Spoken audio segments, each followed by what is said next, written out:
Good afternoon and welcome to Studio 125 for this year's second edition of Bobcat Gameday with a top 15 matchup between the number 10 Quinnipiac Bobcats and the number 13 Boston University Terriers. My name is Matt Flaherty. I will be your host for this afternoon.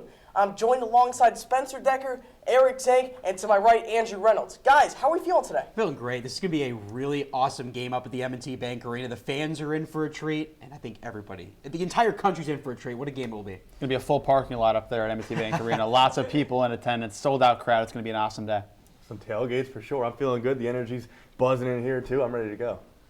Well, before we get into the discussion about the men's hockey matchup versus Boston University, let's first look back at both the Bobcats and Terriers battles from the last weekend. Starting with the Bobcats, they traveled to New Haven for a rivalry matchup against Yale. Quinnipiac, coming off a 2-2 tie with the Bobcats losing in the shootout, they faced the Yale Bulldogs with both squads looking to get back into the win column. With a little over 2 minutes into the first period, Ethan Wyttenbach comes off with the takeaway to start a fast break where he hits Antonin Verreau to break the scoreless tie and give the Bobcats an early lead.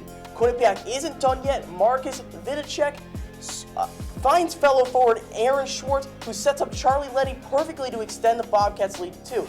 Moving into the second, Yale, having already scored earlier in the period, closes in on Quinnipiac's lead as James Shannon capitalized on his opportunity to tie the game up at 2. If you blinked, you missed the Quinnipiac suddenly vanish. Both teams trying to break the tie in the final 5 minutes to avoid overtime, and it's the Bobcats' turnover in their own end, leading to a go-ahead goal by captain David Chen as Yale kept the momentum after the first period, leading to its big win. The Bulldogs would tack on an empty net goal as they escape with a 4-2 comeback win on their home ice. Noah Pack earns his first win of the season with 25 saves and 2 goals allowed. And now moving into Saturday, Quinnipiac has a chance to bounce back facing off against the Brown Bears.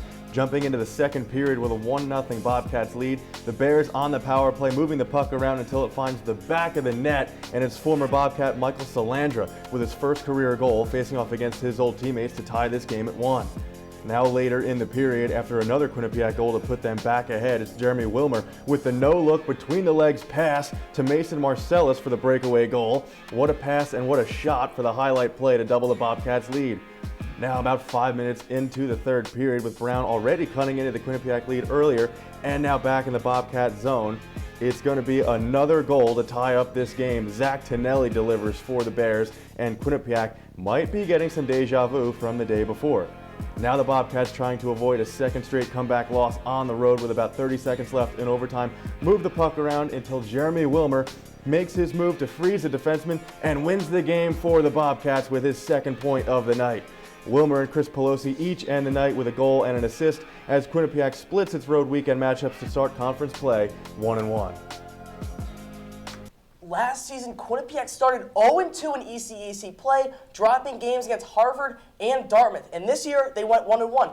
Do you guys think this past week will serve as a wake-up call for the Bobcats? Andrew, start us off. I think it 100% can. I think when you look at it last year, this is the big thing that I wanted to look at, stats-wise going in, right? If hockey games were 30 minutes, Quinnipiac would be 2-0 this year. Last year, they would still be 0-2. This year, they've gotten out to great early leads, but they're not able to hold it together throughout the entire 60 minutes, and they're allowing teams to come back in the game. We saw it against Alaska. We saw it against Yale. We saw it against Brown. They have to make sure they're playing a full 60 minutes tonight against a really good Boston University team, and they did that against, well, they didn't necessarily do it in the first game against Maine in the first half of the game. They were able to do it during Maine and BC as well.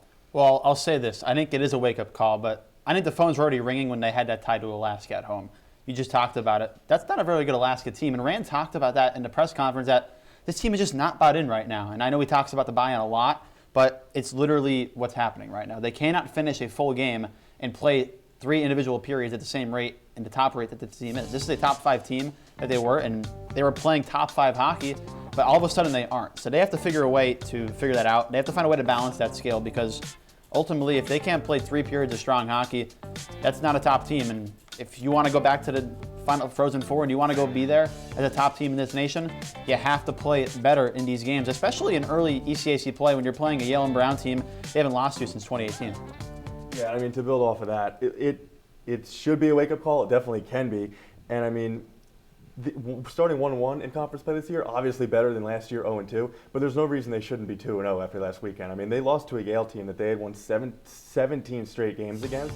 There is absolutely no reason they shouldn't have beaten them, once again. And listen, it's not like it can't be done again. After dropping their first 2 conference matchups last year, they won 9 of their next 11 ECAC games, but it's going to be hard to replicate that. They can't just keep doing that over and over again and digging themselves into this hole and just assume they're going to be able to get back out. Yeah, and record, what's interesting too is Quinnipiac against unranked teams, they're 4-3-1. Quinnipiac against ranked teams, 2-0-1, which is pretty remarkable that Quinnipiac's having a better record against ranked teams than unranked teams. And I think that just that record alone is the wake-up call Quinnipiac needs. Sure, and I don't think it's reason to panic yet either. I mean, Union is still the only team in the conference that has as many overall wins as Quinnipiac does. They have 7, Quinnipiac has 6, but still, it's the wake-up call for sure. And let's move over into Boston University. As last weekend, BU looked to turn it around after dropping 2 games at Maine. The Terriers took on Merrimack, a team that defeated Quinnipiac earlier in the season. Let's take a look at how Jay Pandolfo's squad did.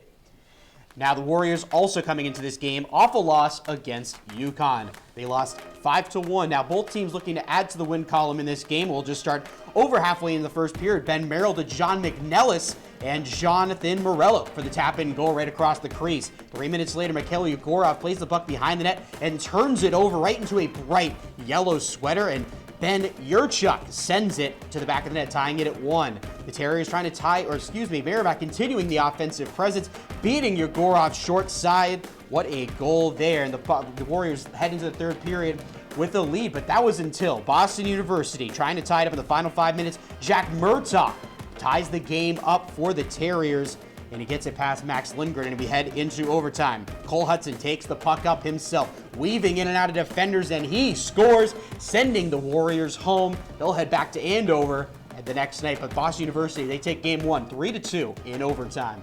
A big overtime game after a deadlocked couple of periods. We'll go to game 2, see if BU can close out the weekend. Let's get right into the second period after a sleepy first one. Owen McLaughlin sends it across the offensive zone to Gavin McCarthy, and the captain gets the scoring frenzy started.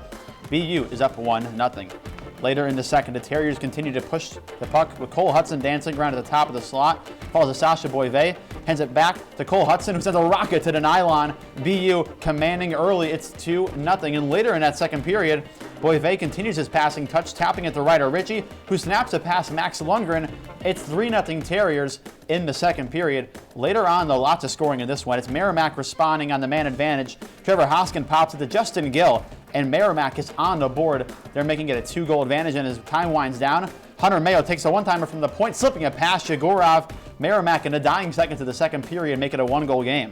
Into the third, with under 5 to go, Terriers get a much-needed goal from Owen McLaughlin to gain the lead back to 2. They would go on to add an empty netter and make it 5-2, but this is where it gets interesting. Merrimack responds off a BU turnover, and Ty Deneau scores from the right dot to make it 5-3. And just 40 seconds later, the Warriors have a rugby scrum in front of the net. Ben Yurchuk just gets it to barely slip over the line as bodies were colliding. The puck just ever so slightly goes over that line. 1:15 to play after that, but ultimately the time would wind down, and BU escapes a near close one. Sasha Boivay, 4 out of the 5 assists on his goals. Following the uneasy past week for the Bobcats, going 1-1-1, let's see where they sit in the USCHO poll. Quinnipiac dropped down to number 10, moving down 5 spots, while Boston University only moved down 1 spot and now sit at number 13. Michigan State unanimously remains on top at number 1, and their in-state rival, Michigan, remains looking up at the Spartans as they stay at number 2. Denver jumps inside the top 5 after its impressive back-to-back wins over Western Michigan. Following the tough week for the Bobcats, men's ice hockey beat reporter Brianna Trachtenberg had the opportunity to sit down with Ethan Wyttenbach as they cover everything from Ethan's start in Hampton to what's ahead for the Bobcats' first-year phenom. I'm Brianna Trachtenberg here with Ethan Wyttenbach. Ethan, how are you doing today? Good. Obviously, nice practice day and get to class later, but it's been good. So, now, just to start off, with just a couple months into your time here at Quinnipiac, what has the adjustment been like? Obviously, it's always a huge adjustment period coming from junior hockey, and youth hockey, but I feel like it's been pretty smooth so far, and just getting adjusted to the class schedule and the new guys, and obviously a new system, so it's been fun so far. You were just named ECC Hockey Rookie of the Month last week. How do you feel like your playing style was going so far at your time here? Yeah, I think offensively has always been something that's kind of my style, and learning the defensive side of it and just adjusting to Rand's new system and those types of things. That's obviously worked for so long here, so it's definitely been hard to adjust to that, but I think the guys are kind of helping bring in all the freshmen and just kind of teach us the way, so it's been good. That's awesome. And now you're one of the only true freshmen on the team. Just what is it like playing with guys that are 3 or 4 years older? It's like, yeah, it's a little weird. I mean, we have 1 or 2 guys that are like 6 years older, so it's definitely a little weird. And obviously at first it's tough just kind of meshing with the guys who you've never really overlapped with, but they've been super good to us, and I know it's been really cool to meet everyone and kind of learn everybody, and never kind of meet them. Obviously, since they're so much older than us, junior hockey and stuff, you never run into them, but they've been super good to me, and obviously it's been a really fun start. And is there an older guy that's kind of taking you under his wing and kind of helping before you? I mean, I think they've all been really good to me. I think obviously Jeremy Wilmer, I've known him since I've been 5 years old, so just knowing him my whole life, and obviously skate with him this summer since I was 8 or 9, so we've had a really good relationship, and obviously coming here, he's a senior and a captain for us, so he's definitely been really good to me, and our relationship has been good. And you mentioned that you guys have the BU game coming up this weekend. What have you guys been doing in practice to prepare for the top 15 match? Yeah, it's obviously they're a really good hockey team, and I think it's going to be a good test for us, especially after the last week we had. So nothing too special. It's more just kind of a routine week of just kind of focusing on our systems, our details, and I think when we play our brand of hockey, it's pretty tough to play with us. What should fans expect in this matchup against BU? I think last week was not what we wanted to put out in the world, and I think obviously us moving down a couple spots in the rankings is not, you never really want that to happen, and we've kind of got a little chip on our shoulder here going into this top 15 matchup, so I think we're excited for the challenge, and obviously it's going to be a good bounce back for us. What has been your favorite memory outside of the rink at Quinnipiac so far? Yeah, I think, I live in a dorm with three other freshmen, so I think just those kind of funny nights and stuff, just being together. Everyone else lives in a house, so it's just been fun for us to kind of get really close, and obviously it's been some good memories there. That's awesome. Now, just to end, some rapid fire questions for you. First one up, favorite hockey memory? I'd say winning a national championship with the Gulls back home. Played there 9 years and kind of ended my youth career winning a national championship, so that was a really cool moment, and obviously hope to kind of replicate that this year. Now, do you have any superstitions before a game? Way too many. Yeah, everything's pretty regimented to like the minute. If I'm being honest, it's a long process, and yeah, it's a lot of things. What do you think is your biggest one that you have to do? I eat the same things, drink the same things, do the same things at the exact same minute before a game. It's all pretty down to a science at this point. Thank you again, Ethan, for joining us. That is all the time we have for this. But coming up on Bobcat Gameday, Ava Heaton will be live outside of M&T Bank Arena with pre-game interviews with players on the team, and Nick Olson sat down with BU's head coach Jay Pandolfo ahead of today's game. I don't remember how it started. Go to that. Our back and forth. It always came back.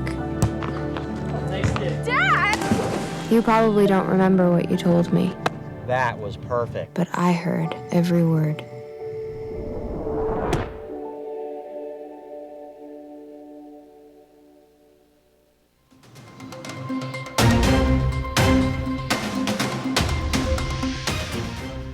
Reporting from the Grove for Q30 News. Reporting from the Miller Library for Q30 News. Reporting from the Mount Carmel campus for Q30 News. Reporting on Whitney Ave for Q30 News.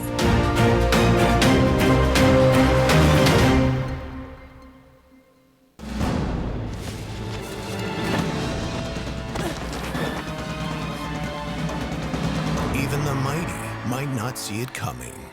It's prediabetes, and it captures 1 in 3 adults. But you can escape.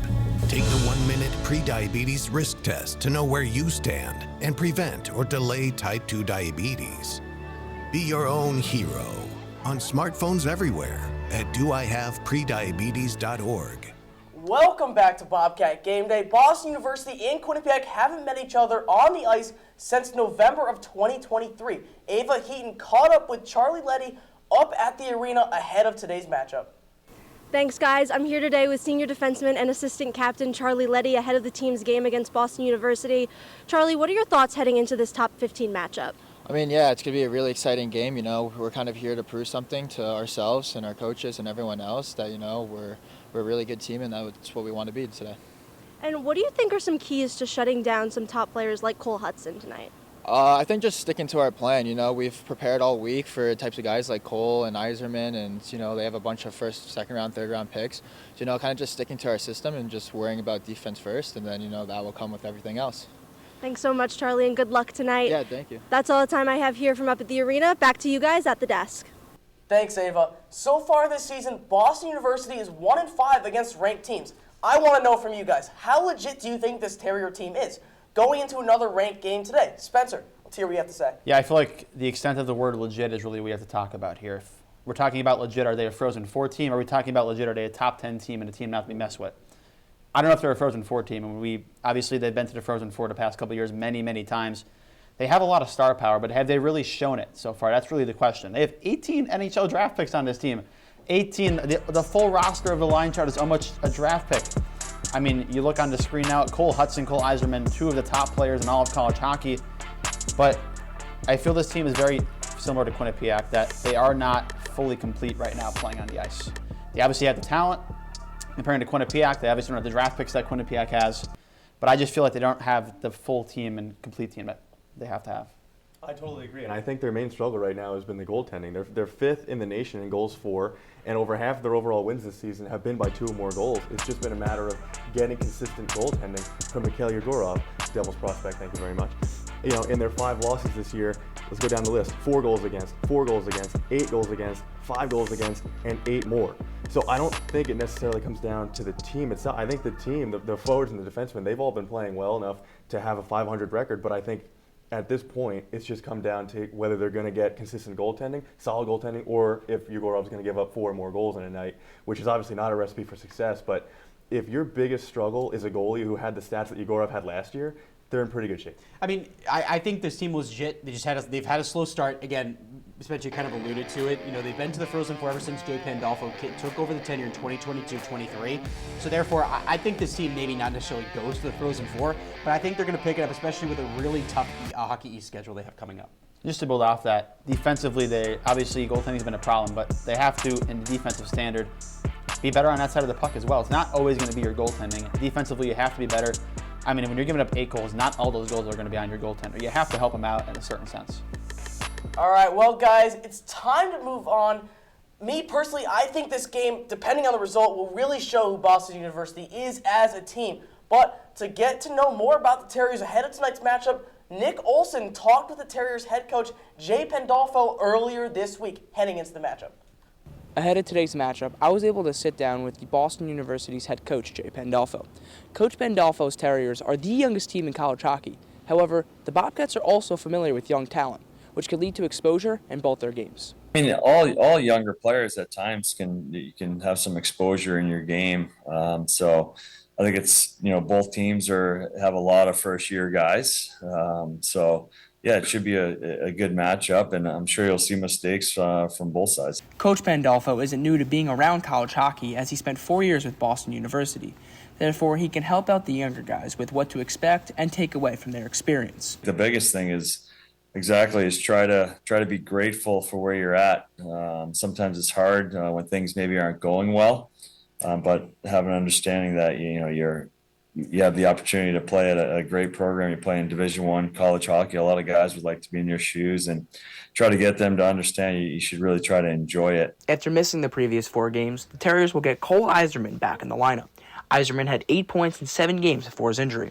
The return of the young stud is huge for Coach Pandolfo and the Terriers. It just brings like an energy to our team, and I think we missed that with him out of the lineup, so it's just exciting to have him back. This game today won't be an easy task for either team.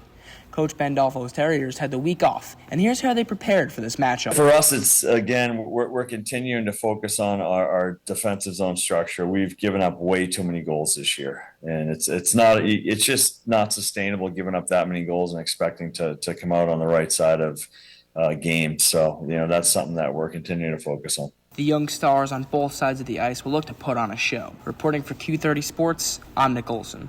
Thank you, Nick. With these two teams playing in different but very competitive conferences, tell me, guys, which conference do you think has a brighter future, the ECAC or Hockey East? Eric, floor is yours. Well, I would lean towards the Hockey East Conference, just based on, last season they had 6 teams qualify for the NCAA tournament that only occupies 16 teams overall. That tied a record for most teams from one conference, while the ECAC only fielded 2 teams. I feel like they have better depth than the ECAC, with teams like BU and BC and Maine all consistently having strong seasons. Over the past 2.5 decades, Hockey East has occupied 30 of the 96 Frozen Four spots. So I just think overall, with their track record, Hockey East is going to continue on that trajectory.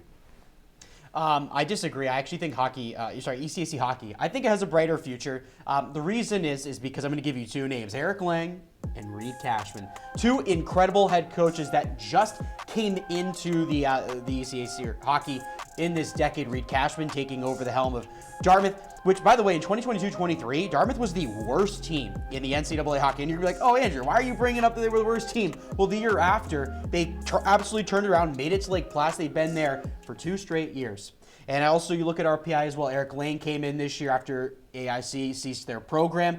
Eric Lang taking over the realm of RPI. They've had a few rough games so far just because they've played only ranked teams for their non-conference. But RPI, they've had a pretty good start. And I think you look at the overall as well. Quinnipiac, Cornell are some of the other good teams. And Clarkson also was really good last year. Yeah, I think you look at the full extent of it. In the last 15 years, ECAC and Hockey East, both the same amount of national championships for both teams, even though the Hockey East has been there. I think from a professional perspective, yes, the Hockey East is probably going to always have that upper edge when it goes to being the NHL, going to the pros. But in college hockey right now, I believe it's dead even, and the ECAC might have that advantage. There's putting more ranked teams in the poll really as the year goes on. Union, you just talked about Dartmouth. They're a really good team this year, and I know it's early to look at the MPI, but they're number 1 in the MPI for a reason because they're playing good hockey. And right now, there's a lot of great teams in the Hockey East, but there's also a lot of bad teams in the Hockey East right now. You look around, Vermont, UMass Lowell, all these teams that historically obviously aren't as good in the Hockey East, but they have had some good years. And you look around coaches, as you mentioned, Ram Pecknell might be one of the best coaches in college hockey because he is. And guess who UMass Lowell lost to last night in an absolute blowout? Union. Yes. So there you go, Union. Big All team right. to look out for. Well, guys, I'm definitely looking forward to seeing how these conferences play out in the future. But for right now, we have to take our second break of the afternoon. But stay tuned for more exclusive content coming your way right after the break. Here at Sports Pause, we like to have balance between having fun and working hard. Sometimes that competition we cover gets into our producing.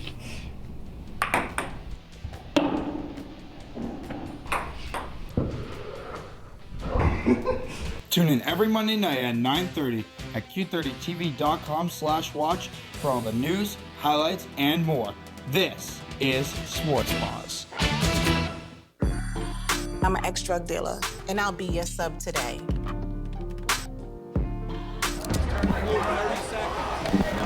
Two milligrams of fentanyl can be lethal. A lethal dose is in here. Who gets it, I won't know. It's cheap, it's potent, and it's profitable. The sad reality is, fentanyl is being mixed into everything now. More kids should know. Life's daily battles are not meant to be fought alone. We're not powerless, so long as we don't lose sight of what's important. Don't be afraid to seize that moment to talk to your friends. Cloud, you okay? Because checking in on a friend can create a safe space. The first step on our new journey. You coming? Reach out to a friend about their mental health. Seize the awkward. It's totally worth it. Welcome back to Bobcat Game Day. Men's ice hockey beat reporter Zach Naffa sat down with Matt McGroarty and Andone Cerbone to see how well the two Connecticut natives know each other and the rest of their teammates. I'm Zach Naffa here with Andone Cerbone and Matt McGroarty. We're going to get to know you guys a little better, but first, I want to see how well you guys know each other. You guys ready to start? Let's do it. All right, so first off, who did Andone score his first career goal against? It's goal, not point, just to clarify. All right, Andone, what's your answer? All right, UNH, Matt. All right, you both got that one right. Now, who did Matt score his first career goal against? Oh, no. Matt, you seem confident. You know who you scored it against? Yes. Hey, no peeking. Oh, jeez. All right. Let's see what you got for it. Colgate. No, dude. Close. It was Cornell. Now, Matt, do you know who assisted your goal on that? I think it was Alex Power. That was one. And Ivari Rassinen. That's correct. Yeah. Good job, Matt. All right, so now these are going to be a little more just between the two of you. So who's the better dancer between the two of you?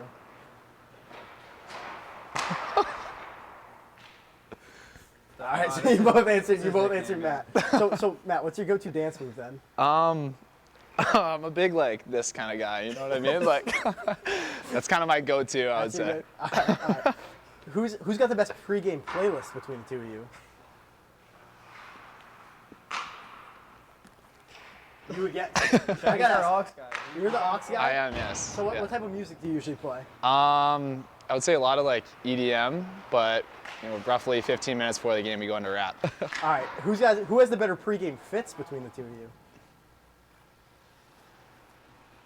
All right. Andone says himself. Okay. Yeah, 100%. There we go. All right. Let's move to some team-based ones. So this can be anyone on the team. Who's the funniest? Write these ones down just to see. Now, are there too many options or not enough options? There's a lot of options. One funniest guy. Like, there's a lot of funny guys. Okay. Matt, who did you put? I said Mason. Mason? Okay.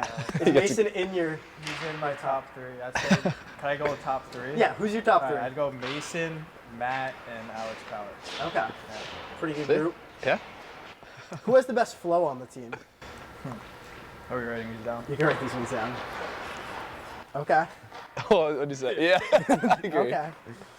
Who's second best then? You can just say it. Second best. Pelosi? Yeah, I'd say Lois has some... Curly flow. Yeah, curly flow. If you could pick one teammate to be stranded on an island with, who would it be?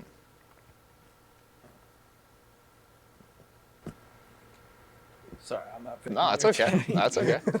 I totally didn't pick you. Trying to think of like an outdoorsy guy. It's like knows his stuff. It's got to be a Canada guy. I go Sword. Sword? Yeah. Okay. Good enough outdoors? Yeah, he's just a handy guy. Knows a lot about hunting, fishing. So I'm not really like that. So I understand why I didn't pick him. Who's the most likely on the team to beat an actual Bobcat in a fight? Most likely to beat a Bobcat. To beat a Bobcat in a fight. You just answer that question. Yeah, I mean, I would. Yeah. He's got it. I think he's got Now, it. what's the biggest animal you think you could take in a fight? I mean, shark on land. What? Okay, in their natural habitat.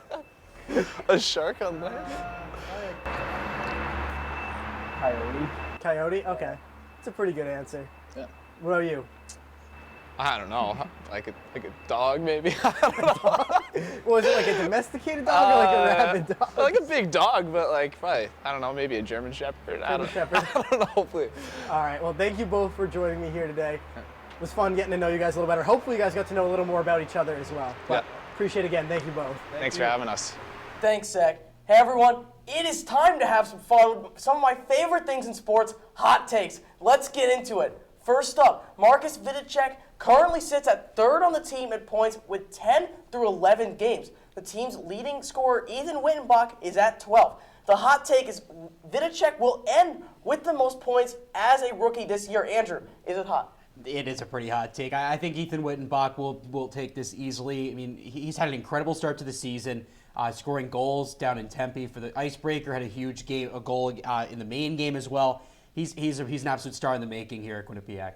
Yeah, I feel like he's going to have a lot of points this season, but ultimately he's not a scorer. He's more that dime disher really for this team. I watched 3 of his goals. 2 of them were sitting backdoor, and one of them was a breakaway where he kind of expected to score. So I just feel like he's going to get a lot of assists this season, but from the scoring side, it's going to be, as you said, Wyttenbach really just overpowering him there. We'll sweep this one, I guess, because I totally agree. I think it's going to be he's having a great year for sure, but Wyttenbach's going to be tough to beat. He's got at least a point in all but one game so far this year, and 12 and 11 played. So. It's not a bad take though. Like it's not Vinnicek's bad. good. He should be. He'll be up there, but Wyttenbach's on a different level got right the now. edge. He's more of a floor general, I guess you could say. Yeah. All right, well, next up on the Terriers side of it, another great first year. Ryder Ritchie has also 10 points in 11 games. The hot take is, will he finish in first place for Boston University in points? Spencer, is this take hot or cold? Yeah, it's very hot, and I'll tell you why. In the last 10 years for BU, there's been 3 first years that have led BU in points. You might know Clayton Keller, Joel Farabee, and Macklin Celebrini, and I'm sorry, Ryder Ritchie, but he's just not near any of those guys.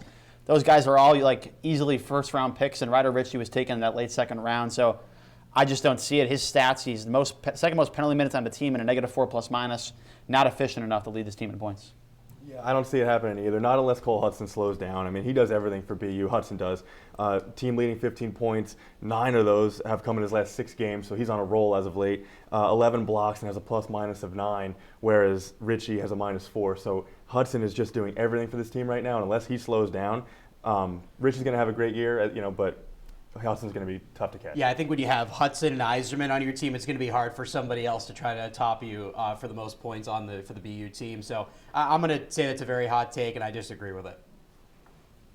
Well, switching back to the Bobcats, for their last hot take of the night, the team has found themselves hosting the Whitelaw Cup at the end of each regular season, but not going home with the Cleary Cup as the league champion. This year, it will be the reverse, and the Bobcats struggle to finish during the regular season, but will win the trophy that matters a little more. Eric, do you think this has the potential to be the case? Half of it, yeah. I don't know if it's because I'm an optimist or what. I thrive on enthusiasm, and I see both happening this year. I think the Bobcats are going to win their 6th straight Cleary Cup, and I think they're going to go to Placid.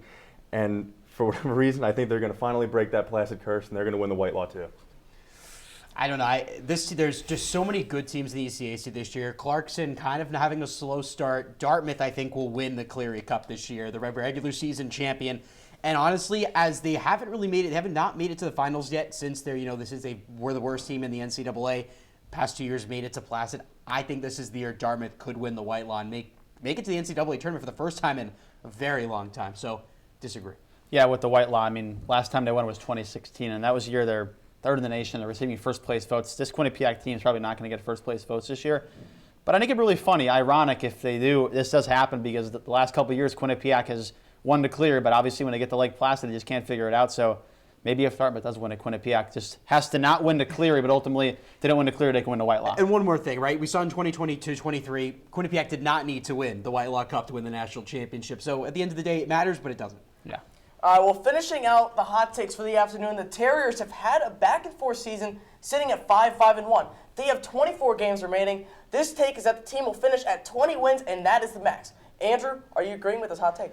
I think this team has more wins in them than 20. BU is a very, very strong team, and obviously, as we kind of see every year, once you kind of get into the thick of things, especially with the Hockey East schedule, where you're going to play like teams like Vermont, obviously they had Merrimack, and then some of the other teams like UNH, I think that BU is going to heat up, and they're going to take down some ranked opponents once they get to those on their Hockey East schedule. So definitely more than 20 wins for BU this year. Yeah, and it just has to be some upsets here, because if they're going to have 20 wins, we just talked about how UMass Lowell played Union, and they lost 7-1. I mean, so there's a lot of bad teams on the schedule, and I just think they really have to lose to those teams. There's going to have to be some upsets. Yeah, I mean, as you mentioned, they have a strong team. They're good enough to get there, but the problem for me is that they have to go at least 15-8 over the rest of the season to get there, and I'm just not sure. It's a tough thing to do, and I'm not sure they're going to be able to get there. We'll see. They're a good team, and they have what it takes, but it's going to be tough. Well, there are only a few minutes until game time, and we're excited here in the studio, so let's send it over to M&T Bank Arena, where we will hear the keys to the game from today's broadcasters, Anthony Rossi and Anthony Salvato. Thanks, Matt. Checking in high above M&T Bank Arena before puck drop of tonight's contest between BU and Quinnipiac. We're going to give you 2 things to look out for before this game kicks off. Now, Anthony, scoring splits are the major talk about in this game. What do you have to say about that? Yeah, you look at the BU side, a high-scoring offense, 41 goals in 11 games, 9th best in the country, but they struggled mightily on the defensive side this year. They're still outscored despite those 41 goals this season, so they really need to tighten up on team defense and goaltending as well heading into tonight. Yeah, absolutely. And then 2 quick keys to the game before Bobcat Gameday has to take their commercial break. Yeah, I think the first one for both sides, just kind of staying calm early. You don't want to be the guy that gives away that first big mistake, but you don't want to play too cautious just the same, or you will give up that big mistake. And the other thing is just winning pucks along the boards. The Bobcats have struggled with that this year. It's how other teams been able to shut them down. It's something BU should look to do today if they want to come out with a win. We'll have the call. Puck drop is scheduled for 4 p.m., but for now, Bobcat Gameday has to take their final commercial break before picks. Stay tuned. No, I'm not gambling.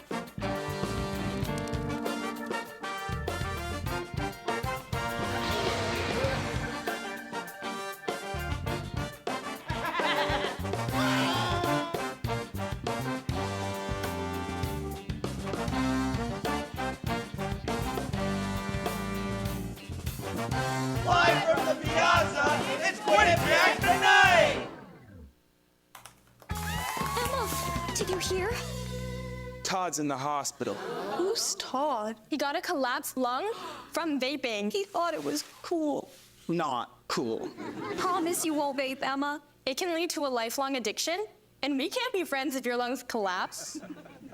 Bogus. Wacky sitcom teens aren't the best people to talk to your kid about vaping. Hey, you got a minute? You are.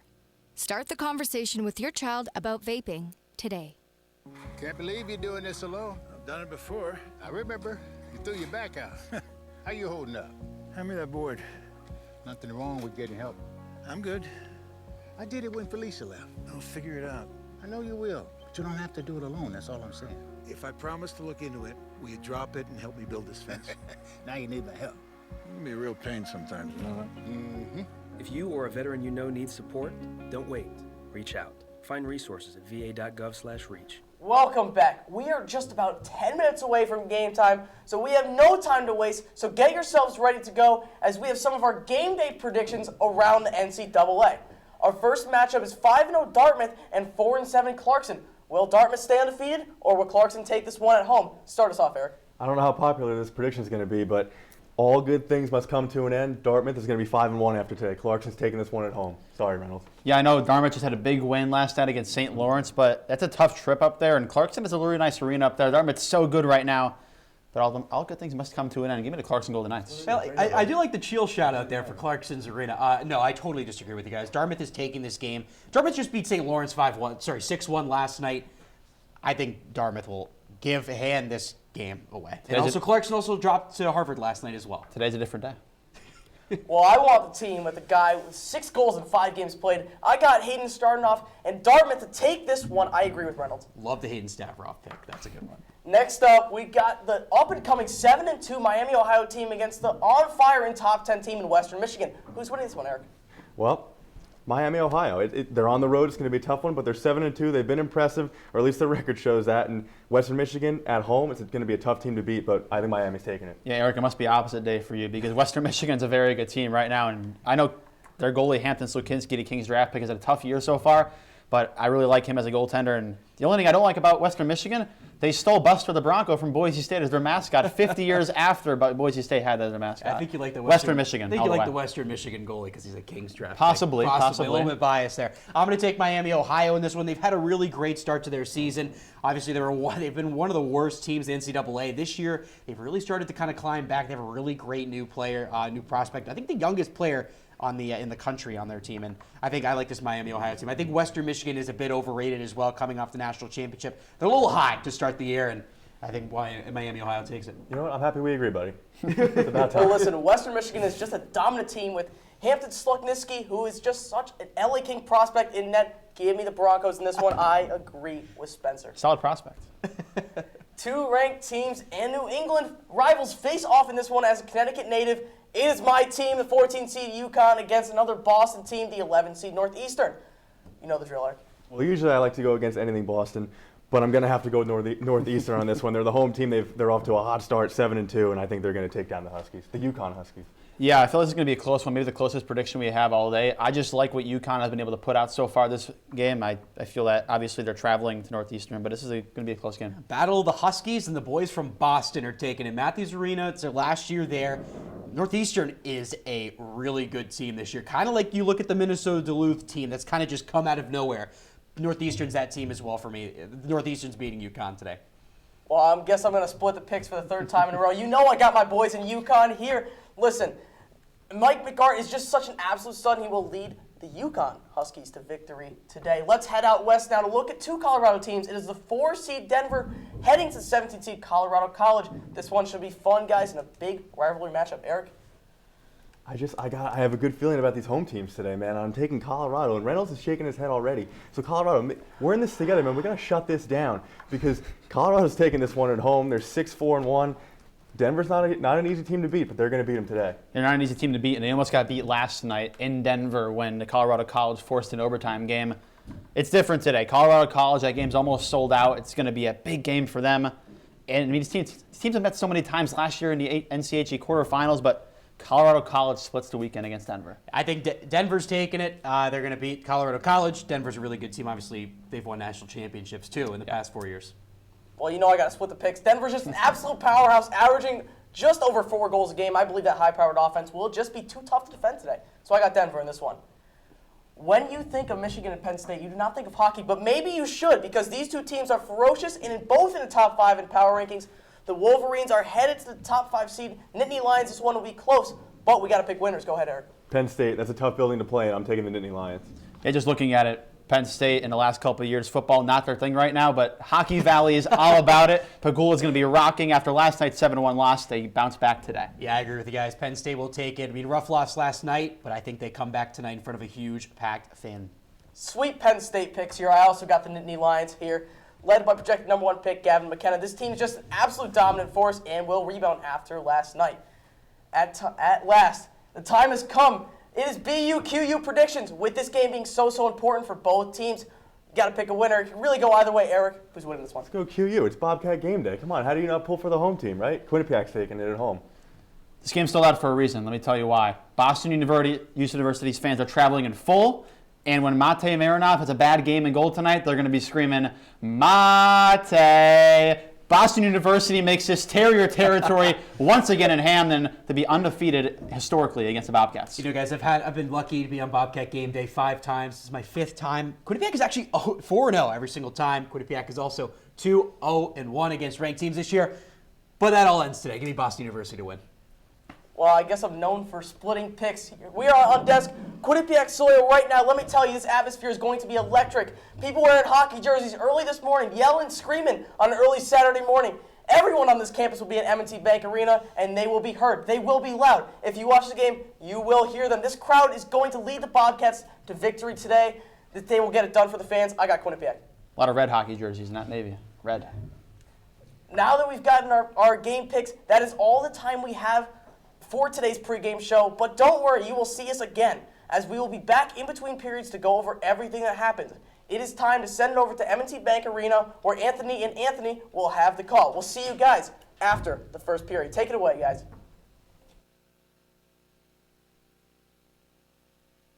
Bank Arena. Starting lineups are being announced right now. Anthony Rossi and Anthony Salvato. A big cheer is about to come because Jeremy Wilmer's about to get announced. What about him, Anthony? Well, former BU Terrier himself actually contributed to the last time the Bobcats and the Terriers faced off, picked up one of the 3 goals in the BU comeback to take that game against the Bobcats 3-2. So a bit of a revenge game here today for both Wilmer and the Bobcats, looking to get one against a strong nationally ranked opponent in the BU Terriers. Absolutely. We will step aside for the national anthem, but we will be back to preview the matchup between Boston University and Quinnipiac. Don't go anywhere. The QBSN call-in Bobcat Game Day will be right back.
non-conference games are special.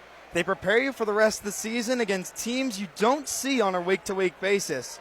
In this case, it's a matchup that has only been played 5 times before this day in November. Boston University has taken 4 of the 5 from Quinnipiac, but the Bobcats, they've hung close with the Terriers in more recent years. Flash forward to today, 2 top 15s in the country clashed and earned their stars on the clipboard. It's Hockey East versus ECAC. It's number 13 versus number 11. It's BU versus QU, and it starts right now. Hello, ladies and gentlemen, and welcome inside the broadcast booth here at M&T Bank Arena in beautiful Hamden, Connecticut for an NCAA men's ice hockey non-conference matchup between the number 13 Boston University Terriers and the number 10 team in the land, the Quinnipiac Bobcats. High above ice level alongside my color man Anthony Salvato, I'm Anthony Rossi. Now, Anthony, we talked about scoring splits prior to the broadcast. Now we'll talk about the goaltenders. First, for Boston University, what can you tell us about their starting goaltender? Well, it's going to be Mikhail Yegorov. Again, he's got pretty much, I believe, all of the starts so far this season. And we talked about the scoring splits before the game.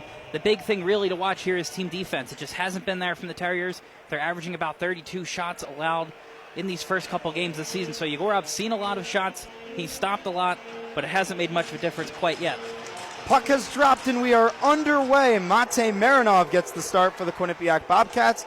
Bobcats in their yellow jerseys versus BU's red. Quinnipiac going right to left across your radio, and Boston University going left to right. Bobcats have the puck in the neutral zone. Charlie Letty will dump it in for the Washington Capitals phenom. Cole Hudson got drafted by the Capitals 2 years ago and has been a dominant force for the Terriers, also accompanied with Ryan Leonard, too, in that draft class.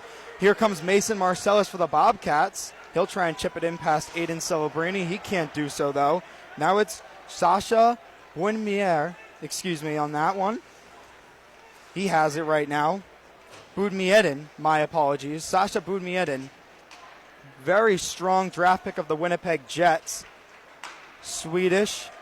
Also Sasha Boiver, another Swedish player on the team. He got the start with Ryder Ritchie and Owen McLaughlin. Now the Bobcats will break it out of the defensive zone. Here they come through the neutral zone. Boston Bruins draft pick Chris Pelosi. Try and put it on Yegorov, but it's blocked by Celebrini. Cerbone now up to the point. Wrist shot deflected. Rebound chance. Nothing doing there as Will Gilson had a whack at that one from the point that was tipped. Pelosi now has a chance behind Yegorov's net. Pelosi up top for Gilson. Gilson to Elliot Gromwald. Gromwald toe drag, shoots, and it gets deflected and way high. But there is an arm up, and there looks to be a penalty. It will be hooking, and it most likely will be against Boston University. Appears to be the call, Rossi, and a great setup there by the Bobcats. That play all starts with Chris Pelosi along the boards. One of the Bobcats' main struggles this season has been these board battles. It's how they got beat by Yale. It's how they struggled against Brown over in Providence last weekend. They make a strong play along the boards. Pelosi's able to take it, send it up to the point. They get a good look. Great save by Yegorov on the redirection, but a great start from the Bobcats. Penalties are a common theme in this matchup. 12 penalties taken by Boston University a couple of years ago in a crazy matchup where 17 were taken. Bobcats now head to the power play. Jeremy Wilmer. That one goes off of a referee, but the Bobcats keep it in the offensive zone. Marcellus on the point to Aaron Schwartz. Schwartz goes far side for Andone Cerbone. Good hit from Cole Hudson on him. Puck pops out in front, and Yegorov sticks it and covers with 18-16 left to go in the first period. Rossi, you look at the power play penalty kill stats for both sides. BU's had a pretty rough defensive season, but they've actually been quite strong on the penalty kill this year. 15th in the NCAA with an 86% kill rate, 42 of 49 stops so far this season. The Bobcats on the other end, 11 for 49. That's good for 18th in the NCAA. We'd be remiss, too, if we didn't talk about their strong, short-handed opportunities as well. I know that they have a player that has multiple short-handed goals, one of the only ones in the nation. Bobcats will now take a penalty of their own as the puck is ripped all the way down. Mate Marinov will tag up, and now will be a penalty on Andone Cerbone as he will go for 2 minutes. As the crowd does not agree. It's not a penalty that you can afford to take right now if you're the Bobcats. Cerbone trips his own player right in front of the referee. It was an easy call to make. And just like that, it goes from a 5-on-4 to a 4-on-4. And after this, BU will have a couple seconds power play time.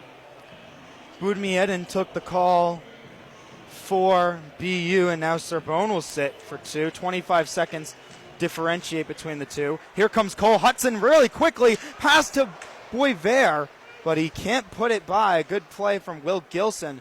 This BU offense is terrifying for the Bobcats. Hudson with a shot, but it gets deflected by a Bobcat. Here comes Quinnipiac now through the neutral zone. Elliot Gromwald on the near side, trying to get by McCarthy, but he's battered up against the wall by the Buffalo Sabres draft pick. Now it's Ryder Ritchie, the Minnesota Wild draft pick. Ritchie will pass it off to Boisvert. Boisvert breaks through neutral ice, dangles around a defender, pass back to Ritchie, but he can't get it through. Ritchie now has it on the near wall, can't really get there though, as now here comes Will Gilson. Gilson with Pelosi to his right, stops on a dime, on the point, poke check by Boisvert. And now BU has the puck again. Ritchie made the poke check. Boisvert has it now, he'll pass to Hudson. Now it goes to Carter Amico. Amico will pass to Owen McLaughlin, one of 2 North Dakota transfers to this BU team, the other Boisvert that we talked about earlier. Now it's Pelosi who intercepts neutral ice. Here comes Pelosi. Pelosi to Marcellus. He scores! Mason Marcellus gets the crowd going, and the Bobcats have a 1-0 lead 3 minutes in. It's been Pelosi so far. He made a couple good plays. Another good steal there. Marcellus wide open in the slot. Makes no mistake on that shot. That's the play the Bobcats need. You want to get the crowd into this game. You want to get everybody firing on all cylinders early. We've talked about some of the issues for the BU defense. A screen shot on your own goalkeeper there. So that was a defenseman, number 5, I believe, stepping up. Can't see it right now. Or it might have been Amico stepping up in the way to try and block that shot. Screens Yegorov. And a nice shot there. Marcellus picking his corner. Looking to make it 2 of the Bobcats. Still 4-on-4, 2. He took a shot right from the high slot of a pass from Pelosi, and he makes no mistake. Cole Eiserman out there. First game back since getting injured in that UConn game down at Tusano Family Arena. Now Eiserman has it. BU on the power play. Spoda with a shot. Brandon Spoda almost put it into the back of the net, or Svoboda, excuse me. Almost put it in the back of the net. An overrated chant coming from the Bobcats crowd. Don't know if I would do that one to an NHL draft pick of Yegorov. He's good himself. He's had some struggles this year, like you mentioned, Anthony, but he's still a very capable goalie. As Bobcats kill off the penalty, a shot from Eiserman, and a save from Marinov with exactly 16 left to go in the first. Nice strong save there by Marinov. Just going back to that 4-on-4, it almost looked as if BU was on the power play there. They're such a strong skating team. They controlled possession outside of that one steal from Pelosi where, I mean, it worked out for the Bobcats. They do get the goal there, but I mean, Terriers were controlling most of the play, and then they went up and had that extra man 5-on-4 for a couple seconds, got a few chances, but just so far, the skating and the speed from this Terriers team is definitely something to watch, and they've controlled the puck quite well so far. Camille Bednarik on the draw. He'll win it back, but the Bobcats will get possession. Cole Hudson now in the neutral zone for BU, passing it over to McCarthy. McCarthy looks wide for Hudson. He finds him. Hudson tries to chip it through, but it doesn't reach Jack Murtag's stick, the Flyers draft pick.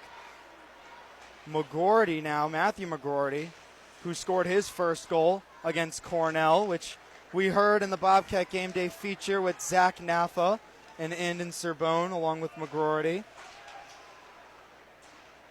Bobcats now have it in the defensive zone. Into the corner it goes. Now Borgula will have it in the far corner. Borgula tries to chip it off the wall. It's kept in by Hudson, but he decides to tag out. Now through the neutral zone. Speedy Hudson tries to get through. He can't do so. Now it's McGroarty on the near wall. He'll dump and chase, and the Bobcats will get fresh legs. Quinnipiac doing a great job so far marking Hudson and Eiserman. As soon as they enter the zone, you have 2 defenders pinching in on them. Great example of that right there. Hudson nowhere to go. The Bobcats able to clear it out and get some fresh legs out on the ice. BU threatening, though, in the offensive zone. From the point, a shot is deflected out by Matthew Lansing and out of play. That one came in from Charlie Trethaway, excuse me, and it went out of play. And now 14:51 remains in the first. Ross, we've talked about how high scoring the Terriers have been this year.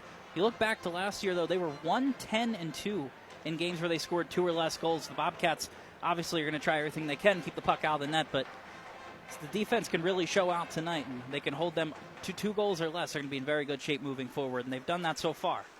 Marcus Vidicek wins the puck back. Vidicek up there in face-off statistics in the NCAA. Bobcats are 6th overall as a team for Yes. best face-off percentage. Very good face-off team are the Bobcats. They've been very good in the last couple of years, too. Puck gets dumped all the way down, and an icing is called against Quinnipiac with 14:26 left to go. I know I had the Vidicek stat in here somewhere. I just can't find it right now in my papers. Vidicek was in the top 50. I know that much. He's a very good face-off guy for the Bobcats. He's on the draw once again, but he won't win this one. A shot comes in. It's blocked. Shot came in from Ryder Ritchie. Now Mason Marcellus will have it. Marcellus over to the former Terrier Wilmer. Not a lot of Terriers on the team right now as the same team when Wilmer was there for BU. Ethan Wyttenbach tries to push it by. He can't do so. Ritchie in the neutral zone. Cole Hudson, here he comes up the near wall. Hudson tries to dangle around Sword, but he can't do so. Battered up against the wall as a Bobcat. Here comes Wyttenbach. Wyttenbach on the near wall. Wyttenbach, backhand pass. Oh, what a save from Yegorov. Rebound chance there. Bashing out of the Bobcats. It's still loose somehow as Lansing took about 5 whacks at it, and Yegorov makes the save. Rebound shot again from Antonin Varro, but Yegorov covers with a flurry of shots coming his way, but the Bobcats crowd approves of that stellar offensive rush by Quinnipiac. It started with a strong stand back on the other end. You had Graham Sword standing up Cole Hudson, playing the body. Hudson tried to make a couple nice moves around him. Sword stands tall, gets it the other way. Yegorov standing tall. The Bobcats doing a great job in transition, picking up these chances. BU, we know, a strong offensive team, but their transition game, getting back on defense, has been an issue. The Bobcats have exploited it once already for a goal. Almost had another one there. Standing tall indeed at 6'5", 178 pounds is Mikhail Yegorov. Very good goalie. Not really overrated from the Bobcats' chance. But now it is in the neutral zone. The Bobcats will grab it in the defensive zone. Braden Blaise off the wall. Aiden Celebrini will grab, and he'll dump it off the wall. Yes, he is related to Macklin Celebrini. They are brothers. Macklin obviously in the NHL. Aiden was drafted by the Vancouver Canucks. Matthew Lansing also a draft pick by the Canucks. Bobcats dump it into the offensive zone, and Cerbone gets battered up against the wall. On the point is Tivy takes a shot. Rebound shot from Cerbone. Another rebound shot. Cerbone's shot was blocked, and then Schwartz took a shot, and it was saved by Yegorov. This puck will go all the way down, and it will be icing with 12:40 left to go in the first period. Celebrini a couple blocks there, leading the team in blocked shots. And there you go, a little bit of help for Yegorov, something that Terriers haven't done so far, especially on that last possession, kind of leaving a couple of chances, but they're clearing out the house, blocking shots and sending it down. Fortunately for an icing for them, but you can do it again here. Victor Cherneskianer tries to win it back. BU is right there, though. Conrad Fondrick on the puck, as he'll push it back to his own team. Bobcats crowd erupts after a big hit. I believe that was from Tyler Borgula. Borgula takes a shot from the far wall, but Yegorov sticks it away. Now on the point it goes. Gilson for Borgula. Cipollone in front for Cherneskianer, but Victor Cherneskianer can't grab it. Borgula now passed it back to Gilson, who had left the offensive zone. Off the wall, here comes BU quickly, but not too much, as they are very tired trying to get fresh legs out there. They have 4 now out there, but now it's 5-on-5 again. Here comes BU, though. They got a chance in front for the slot. That might have been a Miko almost there.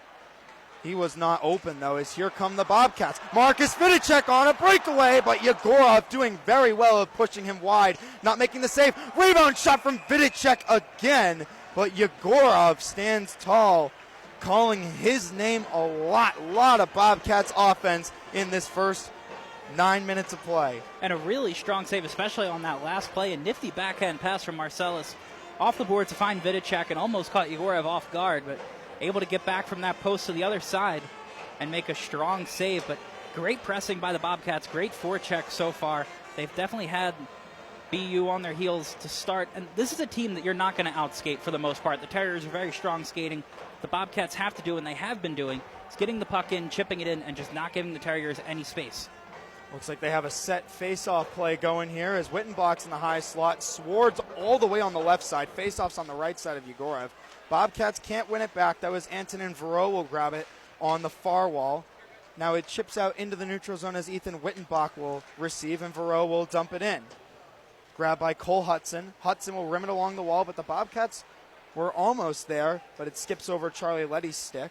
Graham Sward to Letty, intended for him. Now Wyttenbach grabs. Wyttenbach tries to go for Vero, but it doesn't do so. Here come the Terriers, though. McCarthy through the neutral zone. Drops it off for Rokanakis, that's his first game this season. He's been out for a very long time. Or it's Rukanakis, my apologies. He'll take a shot, but Marinov makes a save as Hudson will pinch. One defense back for the Terriers as Hudson, a very offensive defenseman. That's something you got to look out for if you're BU, especially against a really good Quinnipiac team in transition. Lansing will push it off the near wall as Hudson will now grab it in the neutral zone. Pressured by Wyttenbach is Hudson. Hudson will grab, though, as Wyttenbach goes off for a change. McCarthy out there with him, but Hudson just kind of circles in his own zone. Drop it off for McCarthy as BU will kind of set up the offense here as here comes McCarthy. McCarthy to Hudson. Hudson dumps in, goes for a change as well as McCarthy. Cerbone off the near wall. Cerbone to Pelosi. Bobcats now have the defensive zone from a turnover from BU. Blaise now has it. Blaise to Gronwald. Gronwald near wall. Breaking through the neutral zone is him. Cerbone over to Schwartz. Schwartz with speed. Schwartz to the goal. Save made from Yegorov. Rebound. Chance. Loose now on the point. Gronwald. Gronwald over to Blaise. Blaise to Schwartz. Still on the point. 3 Bobcats. Schwartz goes in lower now. From the circle takes a shot. Save and covered from Yegorov, and ESPN Plus will reach their media timeout with 9:50 left to go in the first period. Rossi, the Bobcats already have 13 shots on goal. We're barely over 10 minutes into this first period. I don't think it's even tracked the last shot, so it might be up to 14 in a second. And that's not even shot attempts. That's simply shots on goal. They have 16 shot attempts, a couple blocks from the BU defense. But the Bobcats have been swarming, and it's really come down to Yegorov. He's had to make quite a handful of saves. It could be easily, Bobcats could have plenty more than one goal right now. BU has to tighten up. A lot of passes going through the slot, a lot of passes making their way freely just behind the goal. The Bobcats have been able to cycle that net with relative ease. And it's something the Terriers are going to have to look out for. Would be interested to see a drawn-up play off the face-off here from the Bobcats. They've done it quite a lot this season. It looked like they were trying to get Sward on this near side in that last offensive draw. They'll probably look for something similar here. Well, out there right now for the Bobcats is Gronwald and Blaise. Most likely going to stay out there. No, they'll change off right as I said so. Gilson will now go out with Gronwald. Vidicek paired up with Wilmer and Marcellus to his left and right. They'll talk over strategy as that deadly first line for BU comes out. Cole Eiserman, Conrad Frondrick, and then Brandon Svoboda on the draw. Vidicek versus Svoboda. Vidicek will maybe win it back. I think Svoboda might have got him there. Bobcats will have it, though, in the offensive zone. Wilmer behind the crease. Marcellus looks for a wraparound. Can't find it, though. On the point is Blaise. Blaise shot. Looked to get tipped by Vidicek, but it doesn't go in. Vidicek tries for a quick whip-around shot, but it doesn't go. Deflection out in front. Yegorov didn't even see that one, but it just went wide. Gilson, a shot blocked by Svoboda. Gilson behind the net, Marcellus. Marcellus tries to go to the point, but no Bobcats were there. And now they'll regroup in the defensive zone. Marinov sends it high and deep to Wilmer. Wilmer, drop past Marcellus. Chernesky in there! Scores! Victor Chernesky in there off a great pass from Mason Marcellus. And Yegorov has led up 2 Bobcats goals within the first 11 minutes. And it looks like Marinov might get on the board for that assist. I think he might. He stretched it all the way out. Great idea. Catches the Terriers on a line change. Shuffles it down the ice. Beautiful pass inside. And what a release from Chernesky in there. Did not give Yegorov enough time to even see that puck before it was already past his glove. And what a shot. Picks another corner. I think he should get an assist, but I don't think that he will. He made the pass to Wilmer. Wilmer dropped it off for Marcellus, and Marcellus passed it to Chernesky there, and into the back of the net it goes. BU with an icing, exactly 9 minutes left to go. 2-0 Quinnipiac. Who could have predicted this one coming into the start of the season? BU was number 1 in the nation for a little bit. Quinnipiac hasn't been to that spot in a very long time, probably since their national championship season, if I were to guess. I believe maybe those first couple weeks after it, somewhere in there, but at least a year or two. Chernesky on the draw now with Borgula. Chernesky wins it back for Letty. Letty to Sword. Sword puts it in deep off the wall. Borgula there, battered up against the wall by Carter Amico. McGroarty dumps it in for Borgula, who's boarded against the boards by Amico. Bobcats now have it. Sword on the point. Sword through traffic, but Yegorov makes the save. 8:40 left. He covers up. And a little bit of extracurriculars from both sides. And I believe one Bobcat will go to the box. Or not. Referees were calling Borgula over to talk about something, but he does not go to the box. Got to be disciplined in this game, though. Again, like I mentioned, a lot of penalties between the last two matchups between these two teams. This is a team that the Bobcats cannot afford to give too many power plays. They lucked out on that last one since it was a 5-on-4 that became a 4-on-4, but they do not want to see 2 full minutes of BU power play time. Absolutely not, especially with Cole Iserman back. Iserman tied for the 12th most power play goals in the nation. He's got 3. Wilmer and Wyttenbach also have 3, along with 20 other NCAA players. Wyttenbach, point shot, Blaze, and Yegorov was there, no goal, as it sat in the crease for about a second, and it gets cleared by BU. They're working quickly in transition, but they can't work anything of it. Wow, another one, almost 3-0 Quinnipiac, and we're not even 12 minutes in. Good eye by the official to let that play go on instead of blowing it dead. Saw that it was loose, played it out. Yegorov had a scary one there, but nice clear out there by Jonathan Murillo to help get that out of the crease for the Terriers. Terriers now will regroup in their own defensive zone. It's Owen McLaughlin with the puck. McLaughlin looks for Hudson. Here comes Hudson. Hudson to Ritchie. Ritchie shoots, and it just goes wide. Oh, boy, he's got a shot, too. Ryder Ritchie's got one. Boumediene, had it and dumped it in. Groenwald over to Pelosi in the near side. Pelosi in the offensive zone, but it gets deflected by a BU defender. Boumediene has it. He'll rip it along the wall to Malta Voss.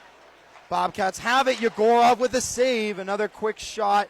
That one was from Schwartz, but it doesn't go. Voss to Boumediene. He'll dump it out. BU goes for a change. All 5 off. Jay Pandolfo being very aggressive. He just got that new extension in the offseason from BU. A great coach that can bring in a lot of good talent. He's got a lot of NHL draft picks on his roster.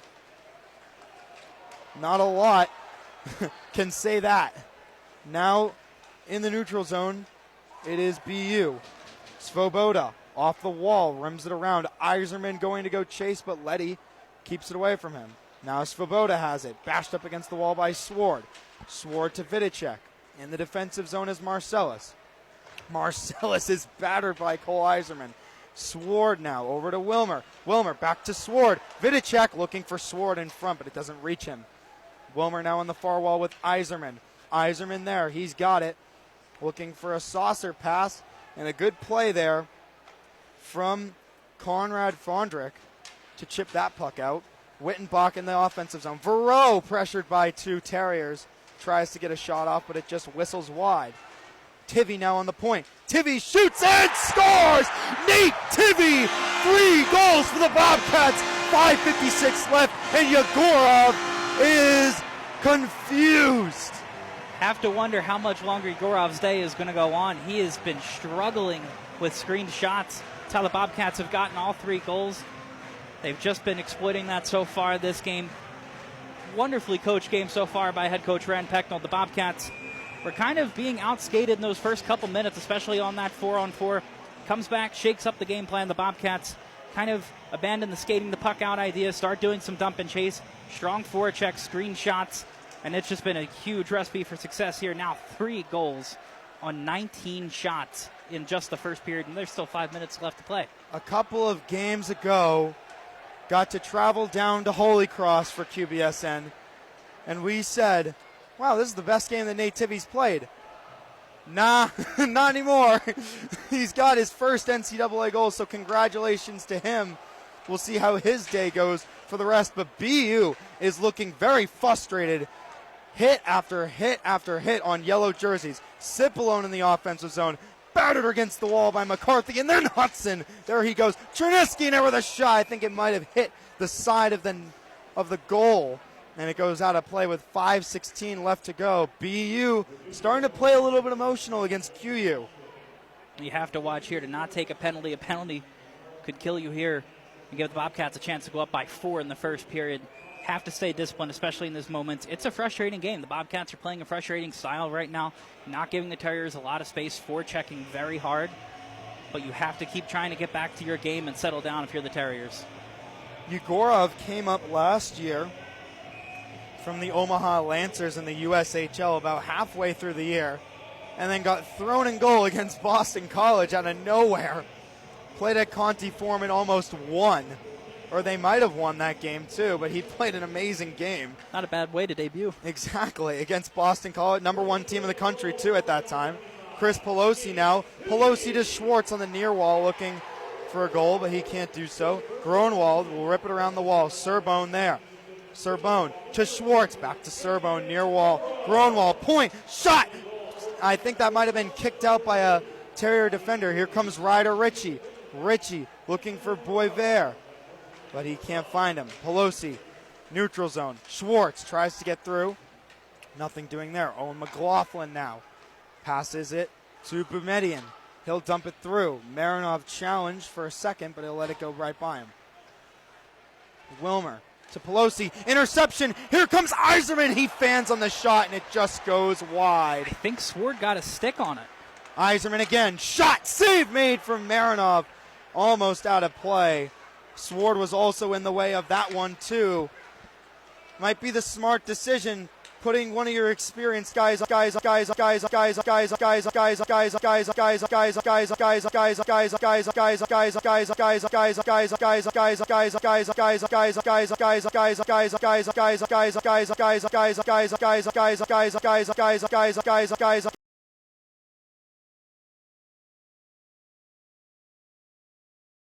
now has it. Marcellus to Wilmer. Wilmer will change up. Yegorov will scramble out of his crease and go grab that one. Rip it along the wall. Point shot. I think that was from Letty, but it's blockered away by Yegorov.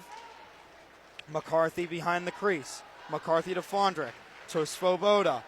Svoboda out there with Murtag. Jack Murtag, a shot blocked by Charlie Letty. Big hit from behind the wall. It's Nate Tivy again. Here comes Murtag, and he's battered by the other 19, Ethan Wyttenbach, but BU will go offside. It's 3-0 Bobcats, though, with 3:20 left to play in the first. Kick save and a beauty from Letty. The Bobcats have done a great job closing out with some blocked shots, really protecting the house, giving Marinov the help that Yegorov has been looking for most of this game.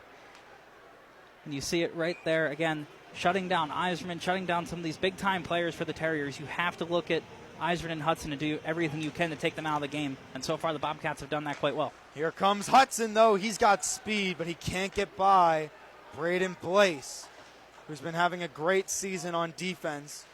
Had a little bit of good play last year, but kind of got shoveled down the lineup as 7th defenseman. Now he's more stepped into the role of that sixth guy on the third pair. Gronwald now will chip it to Wyttenbach, and the Bobcats will have a full-scale change. And the crowd applauds Yegorov making an easy stop. A little bit of taunting. Here comes Cole Hudson, though. BU's threatening. Budmiedin with a shot. It kind of went in as a screwball, but Marinov's able to stick that one away. Murtag looks for an in-front chance for BU, but here come the Bobcats. They are threatening on offense again. McGroarty a shot. Yegorov tall and makes the save. Again, Bobcats crowd kind of taunting Yegorov, maybe getting in his head. Probably not, though. Very strong goalie and a draft pick of the NHL. Very much so, but Bobcats have to love to see it from their fans. Definitely a great turnout today. One of the better ones from this season. And everyone showing out, doing everything they can to help their team pick up this win. The Bobcats have certainly played to the crowd. Standing up, too. It's been a problem in my 3 years. Borgula takes a shot. Budmiedin makes a block there. But more of the Bobcat fans not really been standing, cheering, getting rowdy during the game. This year, something flipped, and now they're as ruckus as ever. Here come the Terriers, though. A shot just goes high. That was Rukanakis who took a shot. Again, his first game in the lineup this year. Merrill drops it back, rimmed along the wall. Where the Terriers, Carter Amico now. Amico to Budmiedin, a shot. Good play there from Morello, trying to make a tip play for BU. Another good chance there by Rukanakis, trying to make one there as Morello now has it. Morello looks for the point, but no Terrier is there. Now it is grabbed by Ben Merrill. Merrill tries to put it in for Rukanakis. Merrill, point play, Voss shot, blocked maybe by his own teammate. Yeah, it might have been Boisvert limping over into the defensive zone. Schwartz in the offensive zone. It goes off his stick. Ritchie now has it. Ritchie, Ryder Ritchie breaks in. Pass to Aiden Celebrini. Celebrini with a shot, trying to get tipped in front, but nothing doing there. Voss, pass, shot, save made again by Marinov against Ryder Ritchie. 1 minute left to go in the first. Here comes BU. That offense is churning up, looking to maybe get one here to cut the deficit to 2 before time expires. Celebrini in the neutral zone. Celebrini breaks in with a shot, save made from Marinov. Gronwald gets battered by Celebrini. Boisvert now has it in the far corner. Now grabbed by Wilmer. Wilmer, Ritchie tries to batter him. Can't do so. Marcellus. Marcellus to Gilson. Gilson through the Bobcat at center ice. Gilson to Marcellus. Marcellus loses it. McCarthy now has it. Wilmer loses it, and Gilson loses it, but Gilson will grab. Gilson, far corner. Marcellus now trying to get by McCarthy. Can't do so as the captain will skate out with 10 seconds left. McCarthy looking for a chance. 1-on-4. He gets hit hard by Graham Sword as the two come together, and Marcellus will take a shot on as time expires. 3-0 Bobcats at the end of the first period. Quick thoughts from Anthony Salvato, and then we'll send it back to the studio. Well, Rossi, 24 shots on goal for the Bobcats in the first period. Certainly not a number they've seen a lot this season. The Bobcats just firing on all cylinders. They seem to have figured out Yegorov and the Terriers, at least for right now. A lot of adjustments will have to come from Pandolfo and the BU Terriers at the break. The Bobcats really were all over them for the better part of the first period. We'll take an intermission break here on QBSN, but Q30 has their first intermission report. But first, Bobcat Gameday has to take our first commercial break of the game. Don't go anywhere. We'll be right back after the intermission. We'll send it back to main campus. Have you ever helped a fellow veteran? Yes. I do my best reaching out to my brothers and sisters in arms. Have you ever asked for help yourself? Most of us, we're not going to admit that we need to help. You don't have someone to kind of help you guide those thoughts. It can be really bad. It's just a beautiful space when someone can trust you and say, listen, I need help. Do you enjoy debating Quinnipiac sports? That's all flash, no catch. She didn't net it in the back. Have you ever helped a fellow veteran? Yes. I do my best reaching out to my brothers and sisters in arms. Have you ever asked for help yourself? Most of us, we're not gonna admit that we need to help. You don't have someone to kind of help you guide those thoughts. It can be really bad. It's just a beautiful space when someone can trust you and say, listen, I need help. Do you enjoy debating Quinnipiac sports? That's all flash, no catch. She didn't net it in the back of the net. That's not even a goal. What are you doing pulling out rhymes? Brady, that's like a crossover with a missed layup. Bobcat Breakdown is the place for you, with debate, analysis, and so much more. Mate Marinov. He is good, but oh man, is he bad. And that team is amazing. How do you not put fish on women's volley? Tune in to Bobcat Breakdown every Tuesday night at 9:30 p.m. on Q30TV.com/watch. There are a lot of temptations facing young people today, like electronic cigarettes and skateboarding. Each vape pod can contain the same amount of nicotine as a pack of cigarettes. This can lead today's youth to a lifelong addiction and severe lung damage. Recall and consider the facts before making a poor decision. The health class film guy isn't the best person to talk to your kid about vaping. Got a few minutes? You are. Start the conversation with your child about vaping today. Welcome back to Bobcat Game Day. If you're just joining us, I'm Matt Flaherty, joined alongside Andrew Reynolds, Spencer Decker, and Eric Zank. Guys, the score is 3-0 Quinnipiac's. Thoughts about the first period? I mean, what a great start for Quinnipiac, right? I mean, we kind of talked about it earlier. Quinnipiac has had they've had great starts to the year. We're going to probably go into a little bit of the start later. But the fact that Quinnipiac was able to come out to a really good start, all they have to do now is they have to hold on to that lead. They've struggled to do it. We saw it against Brown. We saw it against Yale. We kind of saw it against Alaska, even though it was up 1-0. But we got to make sure we can keep, they got to make sure that they're able to hold on to that lead, especially against a really good team like BU.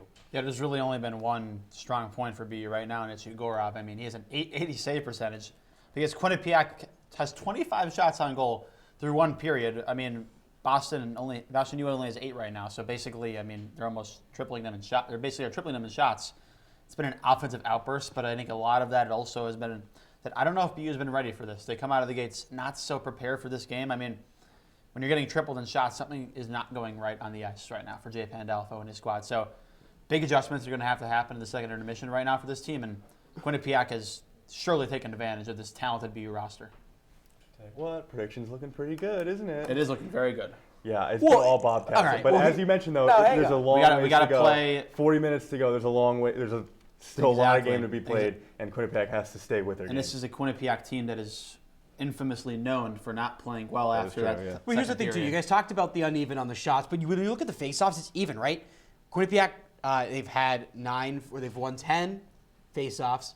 BU with 9 faceoffs, right? The faceoffs are even, but after the faceoff happens, I mean, really, it goes from there, right? You talked about the shot totals, tripling the shots. I mean, that's pretty incredible to see. We've talked about Quinnipiac's offense. I mean, we talked about Wyttenbach. We've talked about Wilmer. Finally, Chernesky in there finally gets on the board. We have a new player for Quinnipiac as well coming in, Nate Teavee, able to get his first collegiate goal for Quinnipiac. This is a really great start. Again, we're going to continue to talk about the great start for Quinnipiac.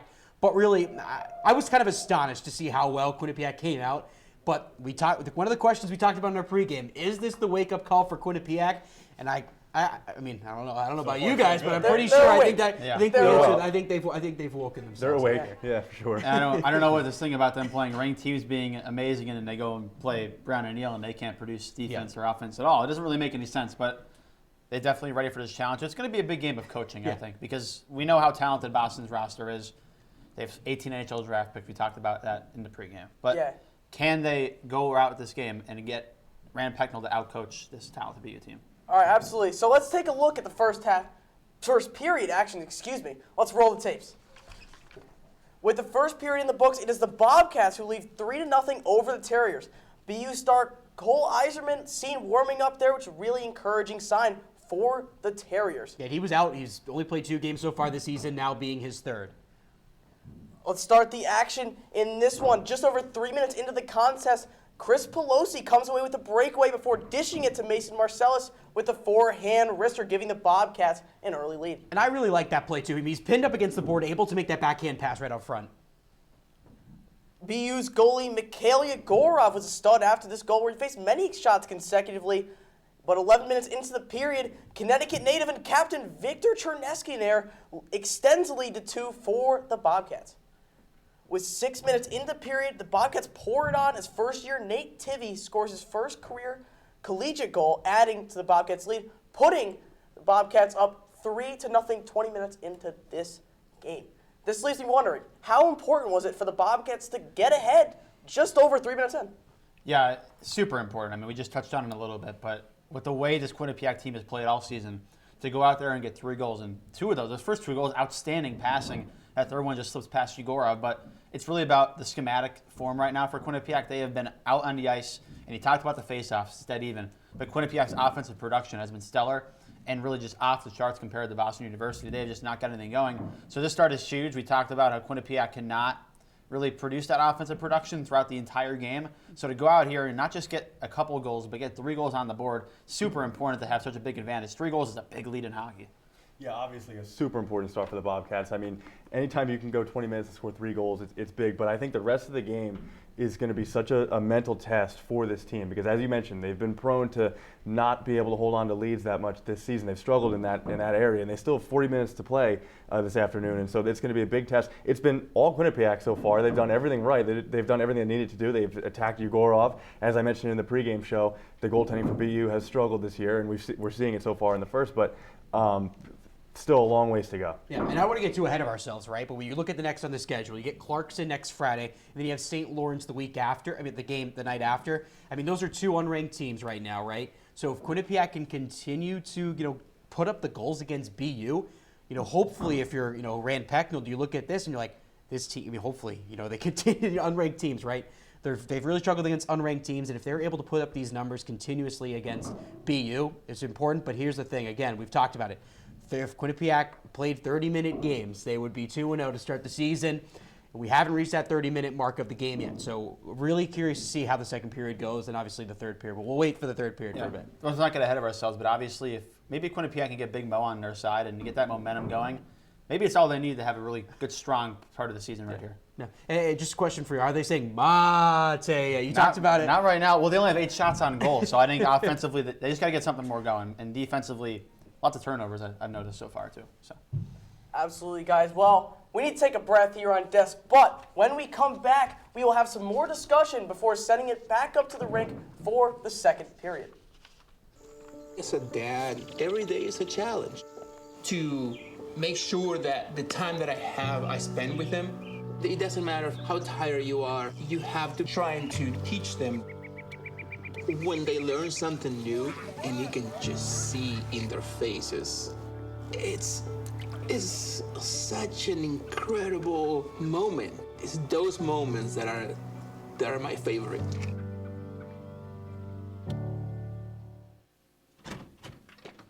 Guys, we had to make a commercial for #that right now. What do we do? How long do we have? We only had 2 months to do this. We could explain that it's a pop culture news show that covers everything from movies, music, and video games. Yeah, and we can also talk about how there's pre-recorded segments that vary from reviews to in-depth discussions. We should also mention that it broadcasts live every Monday at 7 p.m. on q30tv.com/watch. I think that covers everything. Did you guys get that down? We are taught you don't talk about your problems with nobody because you could get in trouble. And I've been through a lot. Anxiety, depression, sexual assault. When I decided to get help, my life changed. And the mental health box, that was one of the big tools. Accepting help means that we are allowing somebody to bless our life. It's freeing. We got stronger together. Love your mind. Welcome back to Bobcat Gameday. The Bobcats are out-shooting the Terriers by a large margin. Has the offense been more important, or has the defense stepped up more to shut down the BU Stars, leading to the big lead? You start, Reynolds. You want me to start? Well, I think it's pretty obvious it's the offense, right? You look at the shot totals, 25-8 in Quinnipiac's favor. And if you were going to potentially defend the defensive side, I mean, the block shots are pretty even as well. So it doesn't. It's 100% on the offense and the defense. Eric kind of talked about it in the pregame show, talked about it a little bit during this intermission report. But the goaltending has struggled for BU all year, and right now you're looking at the reason why Quinnipiac's doing well is because maybe the lapse in BU's defense, but I think it's a combination of Quinnipiac's really star-studded offense as well. It's definitely a compilation, but you look at those first 2 goals. Great passes offensively, but you got a Quinnipiac player that's wide open in the slot. First and second goals, you can't have that happen defensively. So, yes, it's the offense, but it's not 100% of the offense. These have been great opportunities for Quinnipiac. Defensively, they got to be better in the center of the ice. You cannot allow both of those chances. That last one from TV gets in the back of the net from a shot from the point, so that's just bad defense in front of there and a really good shot by TV. But also, you have to play better in center ice. You cannot allow Quinnipiac to have so many shots on goal in one period like that. I agree. I think it starts with, I guess I disagree. It starts with the defense. I really do. But I think Quinnipiac has just been playing such a sound offensive game so far in the first 20 minutes that no matter what, they're going to be dominating the way they've been playing. Yeah, absolutely. I mean, you can hear, we talked about it earlier, the fans in this one, you can hear them. They're loud. You can absolutely just hear the fan. It's a big part of this game. We saw it on campus earlier. They're excited. Yeah, this is the most, I think this is the packed I've ever seen the fan section this year. Yes, I mean, Maine was pretty big. Alaska was surprisingly pretty big, but this is insane. I mean, this is a matinee matchup on a Saturday, so it makes it even better. It'll be the biggest game they'll have all year here at M&T Bank Arena, most likely. Hopefully. Well, guys, the first intermission is just about over. We will be back to discuss everything after the second period. Let's send it back over to M&T Bank Arena to hear from both of the Anthonys. Take it away, fellas.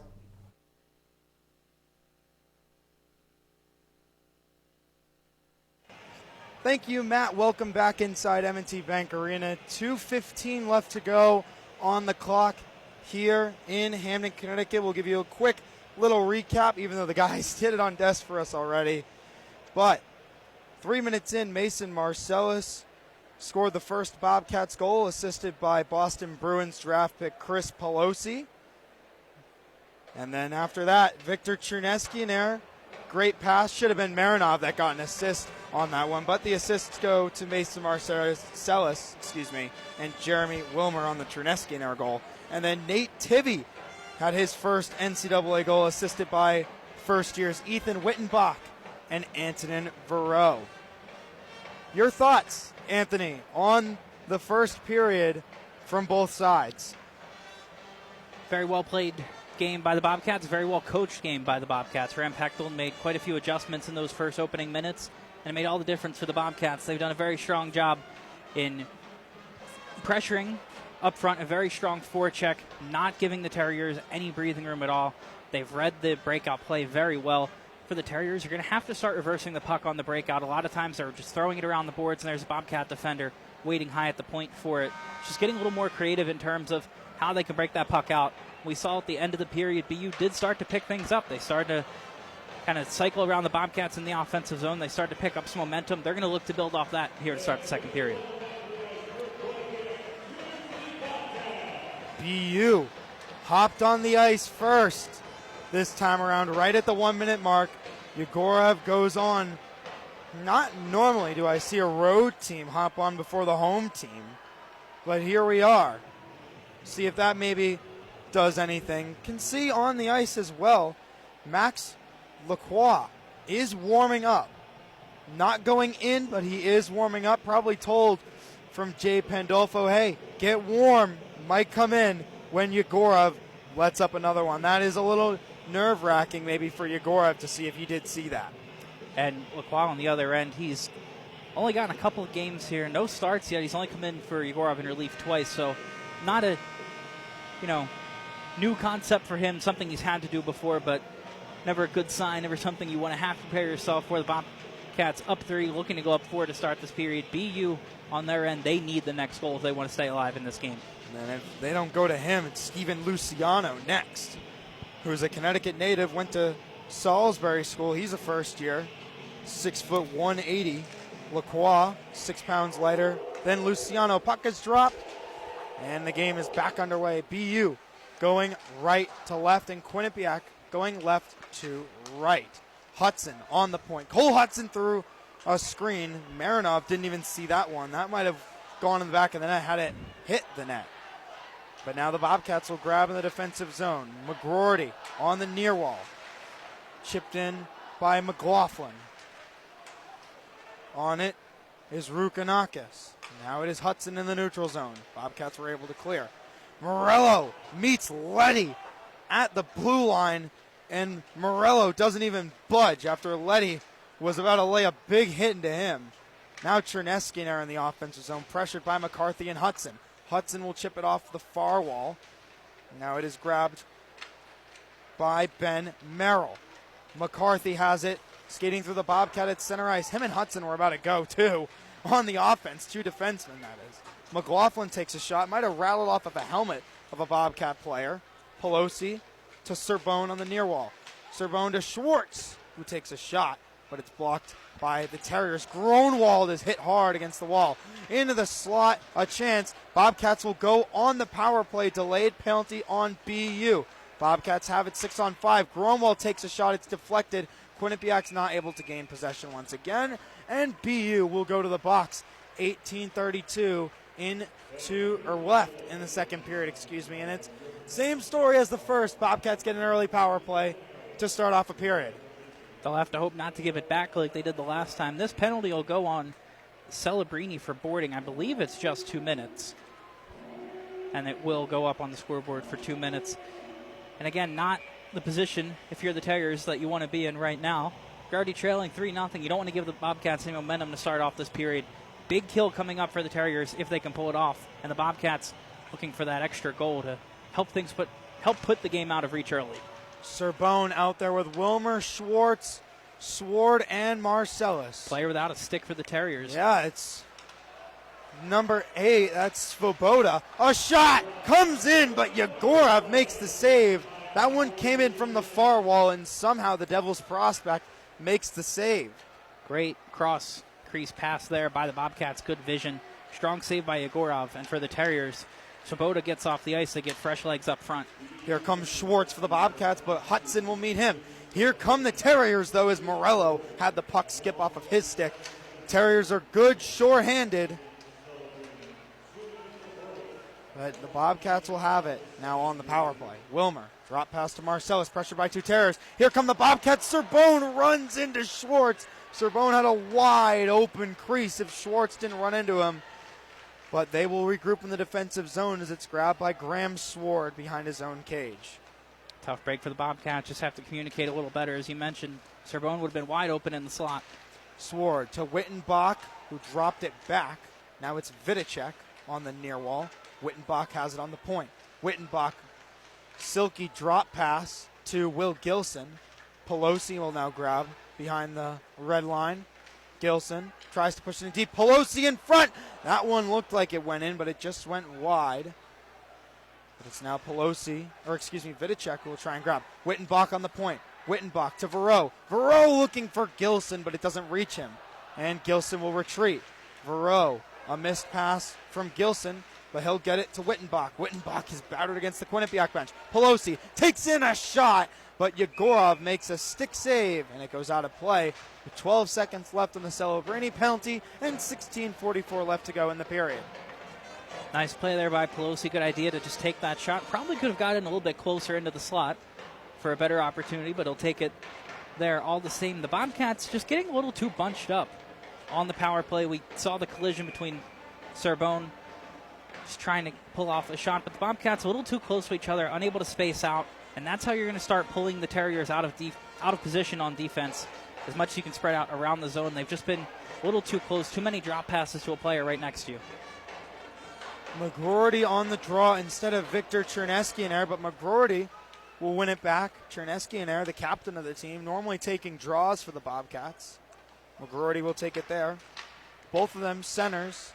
And now the penalty will expire for BU. They go full strength. And they're looking to work quick, but it's ripped around the wall. Bobcats will have it in the defensive zone as Bednarik rips it around the wall. Letty will have it for the Bobcats in the defensive zone on the near wall. Looking for Borgula. Borgula trying to get it. He doesn't. Now it's Letty. Letty off the near wall. Gets it by. Now it's Borgula. A quick chance for the Bobcats, but it just goes wide. Blaise with a chance in front for McGroarty, but it doesn't go. Bobcats will have it in the defensive zone. It's Nate Tivy who's got a goal already. Tivy to Blaze. 3 Terriers in the offensive zone. Looking like sharks in the water, but they can't nibble on the bait. Now it is Cole Hudson. Hudson gets the puck poked off of his stick. Pelosi will grab. Here comes BU. They have it in the slot. McCarthy now has it on the point. McCarthy takes a shot, but it goes just wide. Hudson tries to keep it in, but he can't do so, as Hudson will now grab in the defensive zone. Hudson to McCarthy, D to D. McCarthy goes for Iserman. Iserman trying to get it through, but he can't do so. Boisvert was also there, but he couldn't get the puck. Tivy looking for Pelosi. Gets deflected by Morello and into the zone. McCarthy will have it. Looking for Rukanakis. Intercepted by Gilson. Gilson breaks in with Marcellus, but it can't get by as a good blocked play from McCarthy. Marcellus to Pelosi, and it rings off the iron of the post. Wilmer now circling. Gets around a defender. Drop pass to Sword, but it gets deflected. Excuse me, that was Tivy. Now Wilmer has a big hit from Rukanakis on Pelosi. Wilmer now has it. Hudson tries to put a body into him. He doesn't fall, though. Here comes BU. Rukanakis with the puck.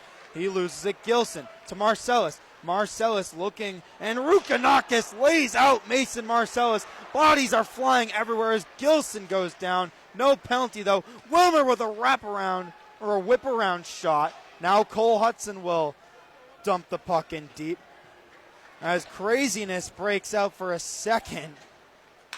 But no goals somehow. Marcellus now has it. Looking for the drop to Vidicek. Vidicek will take a shot, and Yegorov will cover with 14:03 left to go in the period. That was one he didn't look ready for. He kind of jumped up to basket catch that. He wasn't sure if he should drop to the butterfly or just try and wear that into the numbers. And almost a little bit of a scary play there. Bobcats starting to pick things up here on offense, and another thing to look out for, a lot of physicality, as you mentioned, really kind of picking up in between and after plays. Referees might have to get on top of it soon. Matthew Lansing out there with Ethan Wyttenbach and Antonin Verreau for the Bobcats. Lansing wins it to Verreau. Verreau to the point for Gronwald. Gronwald lays it off for Verreau. Rimming it around on the Bobcats. Leddy now grabs. Leddy looking in front off Yegorov's stick. Wyttenbach takes a shot. His stick looked like it snapped, but somehow it stays intact. Lansing on the point now. Lansing, a good move against 2 Terriers. Lansing, deflection. Oh, that one almost went in. Yegorov was sprawling through the crease. It got deflected off of a Bobcat stick, and the pass was intended for Ethan Wyttenbach, but he couldn't get a hold of it. Gronwald, another pass in front for Wyttenbach, but BU survives. Murtagh now tries to bring it through. He can't do so. Here comes a breakaway. Verreau to Wyttenbach. Wyttenbach back to Verreau. Oh, Yegorov sprawls out and makes the save against the Bobcats 2-0. Not sure what Verreau was doing there. It looked like he was going to take it himself, and then he kind of cut back, and it put the two of them on a tough angle to try and get that shot across. And Yegorov did a great job staying square to both players and getting across for that save. Trethaway in his own zone. Bobcats trying to get something going again. Borgula tries to get through, but Trethaway is right there. Chernesky now up to the point for Blaze. Blaze takes a shot. A good block from Fonderk. Another chance in front, but nothing doing there. Tivy rims it around for Borgula. Borgula in front for Chernesky in there, but Yegorov was ready. Tivy with a shot, but it's blocked by Budmiedin. Now it's Chernesky in there again, or excuse me, that's Cipollone out there. And BU lofts it all the way down, and icing is called. An undisciplined play from the Terriers as they have tired bodies out there with 12:21 left to go in the period. Bobcats get fresh legs out here for this face-off as well. Another strong save from Yegorov. That one, I believe he didn't have eyes on at all. It's just one of the many perks of being 6'5" and playing goaltender in NCAA hockey. He didn't have to see it. He just covered enough of the net for that shot, but another great look from the Bobcats. They've been doing a lot of great plays from behind the net to in front of the net. It gives Yegorov not a lot of time to react. And when you're a big 6'5" goalie, you need all that time you can get. And the Bobcats trying to limit as much as they can for him. Bobcats win the draw, but they will take a penalty. That one, very obvious. Yes, Aaron Schwartz absolutely hooked the Terrier, and he will go to the box for 2 minutes. That one might be the most obvious call that I've seen in an ice hockey rink. Yeah, not one that you can afford to give up, especially, I mean, he was a couple feet away from one of the referees there, an easy call to make. And now, big play coming up, big power play possession here for the Terriers. Their first full 2-minute power play of the game. They haven't had a shot yet this period. We're almost 8 minutes into it now. Bobcats entered, I believe, 26-4 or 26-6 on shots. It's now 28-6. Buckle up. It's about to happen, though. Boisvert tries to win the draw, but Gronwald will try and clear Eiserman right there, though. Boisvert gets the puck. Ryder Ritchie. This deadly BU power play goes into action. Eiserman tries to get around Marcellus, but Marcellus will grab. Marcellus will dump it all the way out, and Hudson will grab. 20 seconds gone on the power play. Great help there by Gronwald along the boards to come in and support Marcellus. Eiserman almost had the move around him. Or excuse me, I believe that was Hudson almost making the move, and nice play by Gronwald to step up for it. Here comes McLaughlin over to Boisvert. Big hit from Charlie Letty as Boisvert loses his stick but grabs. Chernesky in there, rims it all the way around. Bobcats get fresh legs out there. Another good penalty kill from Quinnipiac. 1:10 left to go on the Schwartz hooking call. Hudson drops it for McLaughlin. McLaughlin clears the line. Ritchie to McLaughlin. To the point for Hudson. Hudson looking for Boisvert. Finds him. Boisvert tries to deke around the defender. He can't do so. Pressured well by Braden Blaise. Blaise pushes him up against the wall. Now it is grabbed by McLaughlin to Hudson. Back to McLaughlin on the near wall. Ritchie. Hudson up top now. Hudson. Eiserman a shot. Oh! Mate Marinov. What a save. He robbed that deadly shot of Cole Eiserman. And he flushes the leather.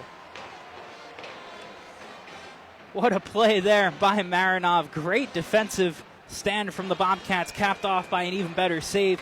Quinnipiac doing a great job holding their shape, getting to the outside, making sure guys are still up high to pressure the points. And Eiserman, a rocket, but it doesn't matter. Marinov flashing the leather. What a save.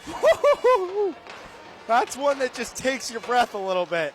You see a save or a goal that does that. That was one of the saves that does that. What a save from Mate Marinov. Jack Harvey now has it for the Terriers. Grabbed by Murtagh. And Quinnipiac clears the zone again. 20 seconds left to go on the penalty to Schwartz. Boudmiedin, he's dangerous as well. He'll drop it back. Murtagh skates over the puck. Harvey now has it. Back to Murtagh. Murtagh in, shoots off the crossbar. Quick chance for BU. Now here comes Quinnipiac as they kill off the penalty and survive the BU power play that was all over the place. Boudmiedin now has it. And here comes Rukanakis. Schwartz now has it right out of the box. McCarthy tries to put it in for Morello. Morello over to Rukanakis, trying to make a play. Blaise will dump it out. This one will trickle all the way down, and it will be icing against the Bobcats with 9:48 to play in the second. No media timeout yet. Bobcats' tired legs got to stay out there. And that's still the play to make for the Bobcats. Nice idea by Blaise. Just get it out, clear it out, start things over again. You're one of the top teams in faceoffs in the country. You can afford to live with that. You could not afford to let that puck sit on the doorstep like it was. Obviously would have wanted to leave it a little bit softer, but also had to make sure he did clear the zone. So I don't hate the play there from Blaise, but the Bobcats need to come up with this faceoff to make it really worthwhile. Jonathan Morello versus Victor Chernesky on the draw. Morello doesn't win it. Chernesky does. Now it's Wilmer with the puck in the defensive zone. He's tripped, and there will be a tripping call as Nick Rukanakis, holds his head in his hands. He's got to be careful to not get another. He had a couple extra words there. Definitely had his head in his hands, knowing exactly what he did, and stood up to Wilmer, and still is jawing away at the former Terrier. Gives him a little bit of a nudge from behind as well. But he'll go to the box for 2 minutes as ESPN Plus will reach their media timeout. And it gives us a minute as they're showing right now on the video board. It is Hockey Fights Cancer Night here in Hamden, Connecticut. A lot of Bobcat fans in attendance holding up their signs. We will hold up ours as well up here in the broadcast booth. Mine is labeled, "I fight for my Nana and my aunt." Both of them had cancer and were able to battle right through it. Anthony, who do you fight for and who's on your sign? Yeah, I fight for my dad, a two-time cancer survivor, Ewing sarcoma and colorectal cancer. Keeps at it. I love him. Happy he's still here. And always a nice moment to have at these games. It's one of my favorite times of the year. I always love to try and go to the pro games when there's hockey fights, cancer nights, and just a really awesome night for a great cause, and always love to have it here. Absolutely. Everybody that is battling cancer, we hope that you defeat it in your fight. Here from QBSN and Q30, we wish you the best of luck as the fans and players tap their sticks in approval and the fans clap along. Congratulations to those that have beat it, and for those that are still fighting, good luck in your fight. As we are back underway here at M&T Bank Arena. Andone Cerbone, now to Graham Sword. Sword over to Marcellus. Marcellus. And here comes BU. Cole Hudson. Jack Harvey to his left. To Harvey, scores! Jack Harvey on a pass to Cole Hudson. And we were wondering when BU was getting on the board. And they do just that right out of the media timeout. They cut the deficit to 2. There you have it. Starts out of a lost board battle by the Bobcats. Marcellus couldn't get back to the puck. Hudson jumps on the other way, and boy, can he fly. Heads right down the ice. Sword left to make a decision. Kind of gives himself up too early, laying down to break up the pass. And Hudson, he's not going to miss that pass very often. And an easy kind of tap in there for Harvey. Not much Marinov could do on the save. And just like that, the Terriers not out of this. A strong kill could help swing momentum back their way. Jack Harvey, the Lightning draft pick from the Capitals draft pick. Cole Hudson. Hudson, 45 assists in his career, 11 in this season. Pelosi in front. Vidicek was almost there for a chance in the offensive zone, but it will skip over his stick. Wyttenbach now has it. Passes it off of his own teammate, Pelosi. Now it is grabbed by Gilson in their own defensive zone. Gilson over to Verreau. Verreau to Pelosi. To Gilson. Gilson shot. Rebound. Bobcats respond. Antonin Verreau into the back of the net off of a rebound of Yegorov. Bobcats lead is back to 3. That's how you do it, Rossi. That's the response the Bobcats needed. They get it very quickly. Scoreboard just updated here on the live stats for the BU goal, and now they're going to have to tack on another one for the Bobcats. What a play. Good eyes there by Pelosi on the zone entry. That puck bounced towards him. He let it go towards Gilson. He caught a piece of it. He looked as if he wanted to pick it up. He realized he had help behind him. He left it for Gilson, and some great passing in front. A heads-up play by Verreau from the doorstep. 4-1 now for the Bobcats. They take that 3-goal lead right back. What was surprising, too, is I looked up on the scoreboard and noticed, there's a penalty on the play. Shot from Cerbone, and Yegorov covers with 8:37 left to go in the second. But I was wondering for a second, I'm like, why is there a penalty up there? It's because Rukanakis took the penalty, and then I forgot because of the Hockey Fights Cancer thing. And then Jack Harvey scored, which took my mind off of it again. And then the Bobcats score a power play goal. Antonin Verreau will tack up, and the Bobcats now 1 for 3 on the power play today. That'll be good for power play goal number 12 on the year. It'll help the Bobcats climb up now 12 for 50. They'll now have a face-off in their own zone. Or I should say for 52. Yeah. McLaughlin dumps it into the zone. Gronwald now has it in the defensive zone. It's Pelosi. Pelosi to Cerbone. Now Carter Amico. The big, tall defenseman at 6'5", matching Yegorov's height. Not as tall as Noah Altman, former Bobcats goalie. Big hit against Andone Cerbone, and a penalty will go against Carter Amico, and he'll try and plead his case. But yeah, like I was mentioning, not as tall as Noah Altman. We said hello to him as he's back for the first time at M&T Bank Arena. He won a national championship with the Bobcats, even though he didn't really play that much during that year. Still looks good when you have a national championship ring on the finger and in the resume. But Amico will go to the box now, most likely for a 2-minute interference penalty or a check from behind. I believe they're going to give him a check from behind there.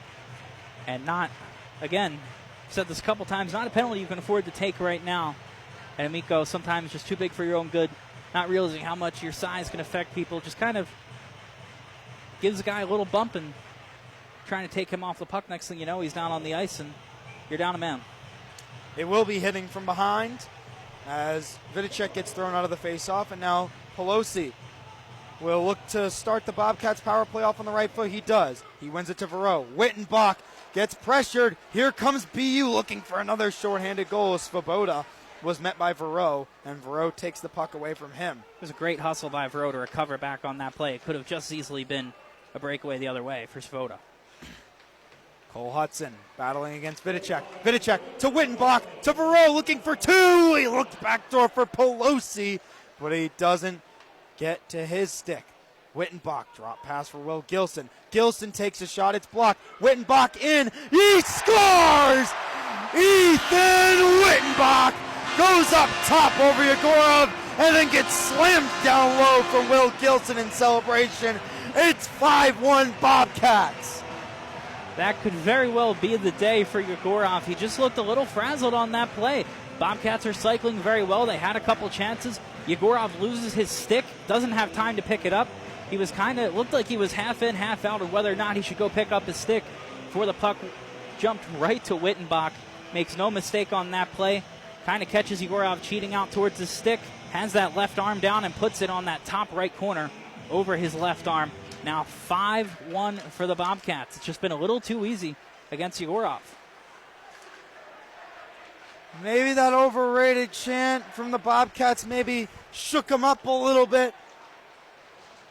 Chanting something else right now. Couldn't really make it out. But they are united. This crowd is fueling Quinnipiac to a 5-1 lead over BU. As the Terriers look to make a play of their own, a weird deflection goes in somehow, and BU cuts the deficit to 3. Leading the line is Nick Rukanakis in his first game back for the Terriers, and it's 5-2 Bobcats. It's one Marinov's going to want back, but it's not one he could do a lot about. A strange bounce, fortunate play for the Terriers, catching a break after it's just been poured on them so far this afternoon and this evening. But there you go. They always say get one right back. They do just that. Lead back down to 3. The Bobcats still need to do a little bit more to pull away. I honestly have no idea how that puck went in. Marinov didn't know it either on the ice. But it will be Rukanakis credited with the goal for now. And with 7:06 left, we have a 7-goal game between BU and Quinnipiac. One of the highest scoring games in BU Quinnipiac history. I believe tied for the record with, there was a 4-3 game. The Bobcats won. Their only win over the Terriers. Well, it's probably going to be more after this game's over. Charlie Letty now has in a defensive zone. These two teams are high-powered in offense. Bobcats' defense is good, but BU's offense maybe just as good or maybe even better. Matthew Lansing now has it for the Bobcats. On the point, now Elliot Gronwald. Gronwald rips it around for Wilmer. Wilmer battling against Cole Hudson. Wilmer. Hudson loses it. Puck will bounce out. They thought that Wilmer had it, but it's now broken out by BU. Grabbed by Ben Merrill, put it into the zone. Now it's grabbed by Charlie Letty. Letty to Wilmer. Wilmer breaks in. Pass for Marcellus. Rebound chance. Yegorov somehow keeps the puck out. He might have got a help from a little bit of his teammates. And with exactly 6:01 left to play, BU ices the puck. What an unreal save. An unreal few saves there by Yegorov. A great play by the Bobcats to break into the zone. An even better pass from Wilmer to Vidicek. Vidicek almost caught him 5-hole there, but we've talked so much today about Yegorov's size. Have those long legs. You're able to squeeze onto that puck a little bit before it can squeak through the 5-hole. He kicks it out as he's falling down and then blocks another one on the doorstep to keep it a 3-goal lead. Vidicek on the draw against Brandon Svoboda. Svoboda does win it. BU lofting the puck into the zone. Fondrk was on it. BU bench pleading for interference. They won't get one. Svoboda has it. He'll rip it into the zone. As now it's grabbed by Gilson. Gilson will rip it around. It's almost met by Iserman, but it will touch his stick and go all the way down, and there will be no icing. Budmiedin now has it. Sasha Budmiedin gets the puck back from a teammate. Budmiedin breaking through at speed. Budmiedin shot snared out of the air by Marinov and covered with 5:28 left to go in the period. Bobcats got a little passive there, just letting him walk right in and rip that shot. Marinov sees it the whole way, makes a strong save.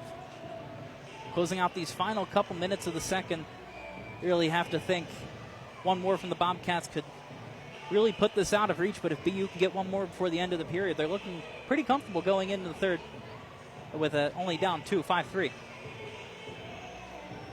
Pelosi against Boisvert. Boisvert looking for it, but not able to. Pelosi and Boisvert go again. Pelosi will win this duel.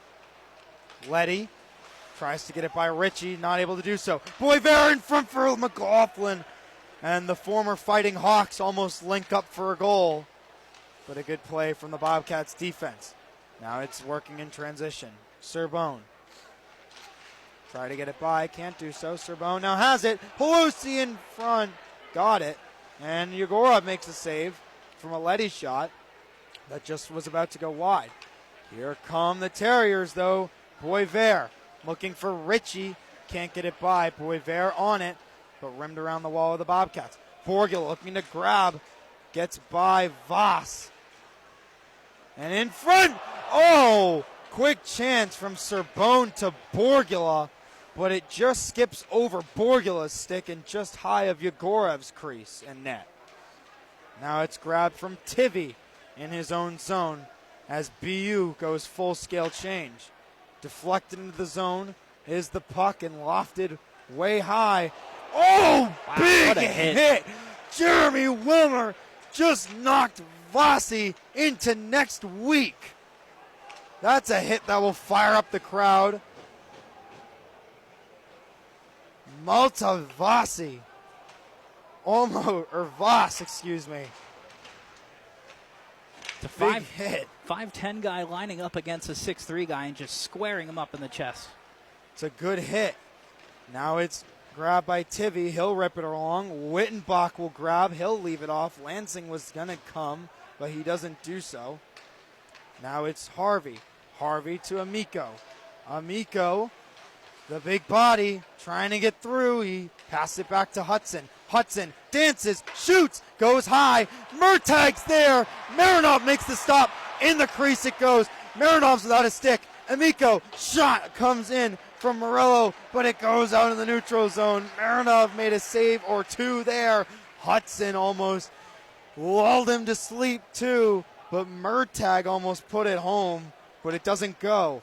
Here comes BU the other way as Morello knocks it out. That one was out of play, but the referees don't notice it. They'll let them play on. Marinov now behind the net will grab it. He'll rim it along the wall.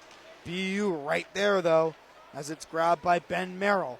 Merrill, oh, another big hit as Rukanakis lays out Will Gilson. Swartz taking exception to that, though. Here's Morello. Morello wraparound chance. Marinov is there. Merrill has it. Morello looking to make a shot. He shoots. It's blocked by Swartz' skate. Here come the Bobcats. Antonin Verreau on a breakaway. Oh, great play from McCarthy, but he will go to the box. Nothing really that he could do there. And personally, I don't know how he gets a penalty for that one. Verreau's trying to call for a penalty shot. Not sure he'll get it, but he's certainly trying to make his case. And what luck for the Bobcats. Great pass to spring Verreau the other way. As you mentioned, not a lot that McCarthy could do other than really take a penalty. And I don't know. A little bit of a ticky-tack call nonetheless. Yeah, I don't know how he gets a call there, but some strong saves on the other end for the Bobcats. BU doubling their shot total from 6 to 13 just in those last few minutes. Marinov did a great job tracking that puck behind the net and then getting to the other side to stop Murtag on the doorstep. A couple strong saves from him, and the chippiness starting to heat up here between both sides. A big hit from Rukanakis earlier, and we talked about the one, believe, from Schwartz or the referees earlier. Referees are doing a little bit of juggling from the lines. Svoboda was out there. Quinnipiac gets the last change. They are the home team. And then Bednarik was coming onto the ice. But they send him back, and Svoboda out there now against Andone Cerbone. He's got Wilmer right behind him for a shot off the draw, and won't get it. Doesn't really happen, though. It's cleared by BU into the Bobcats' defensive zone. Slashing is the call on Gavin McCarthy, the captain for the Terriers. But here comes BU. One-on-one, Brandon Svoboda against Graham Sword. And Sword brings him up against the wall. Emphatically, the fans applaud that play. Wilmer now has it on the near wall for the Bobcats. Wilmer trying to get through. He can't do so. And another penalty will come, and it will be holding, and it will be against the Bobcats, as Wilmer will go for 2. And it's 4-on-4, exactly the same time between the penalties as it was the last time there was a penalty on Quinnipiac, and BU got a power play. One that you can't afford to take. The Bobcats, you're looking at a chance to go up by 4 and take a very strong lead in the third intermission and potentially pull away with the game. Now, I mean, we saw what the Terriers did earlier in the first period. In the 4-on-4, they dominated that run. They were the better skating team. They skated circles around the Bobcats. They had a couple good chances, and they're already building off momentum they had earlier in this period. Boisvert, Iserman, Hudson, and Celebrini. I wonder if this one will go in.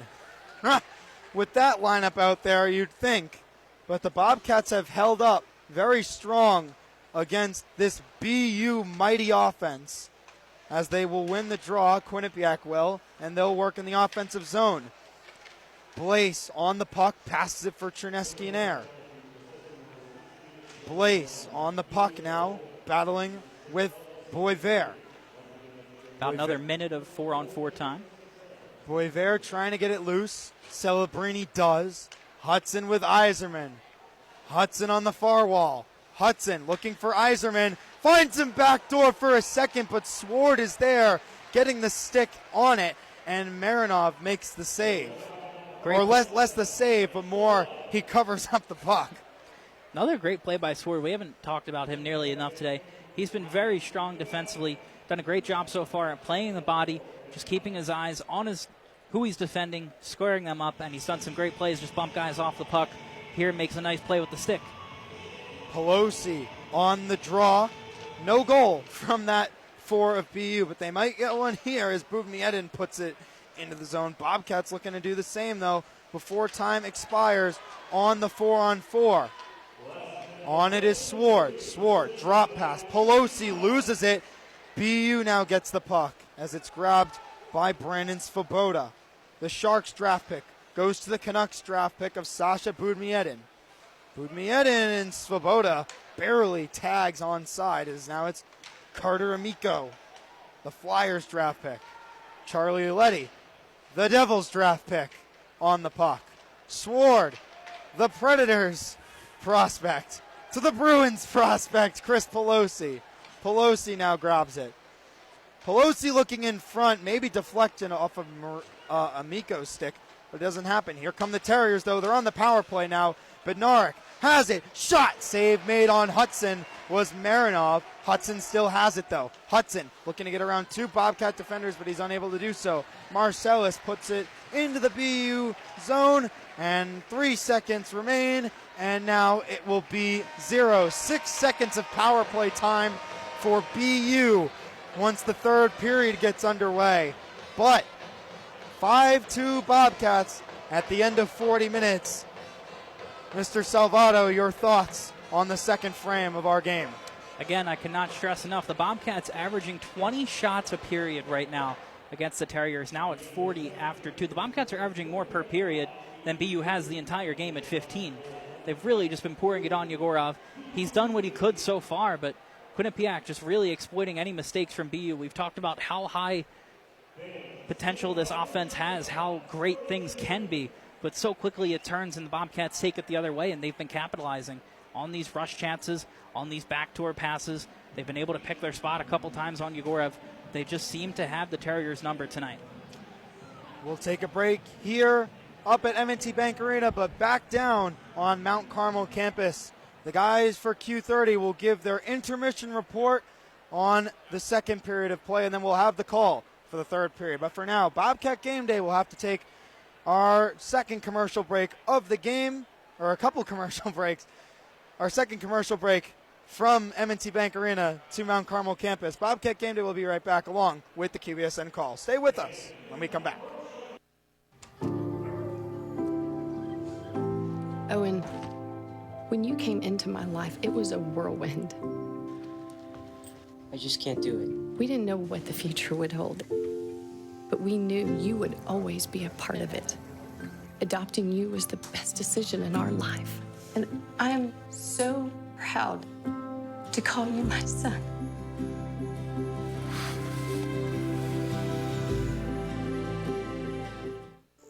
As a dad, every day is a challenge. To make sure that the time that I spend with them, it doesn't matter how tired you are, you have to try and to teach them. When they learn something new, and you can just see in their faces, it's such an incredible moment. It's those moments that are my favorite. Meet the Scan, a simple procedure whose mission is to detect lung cancer early.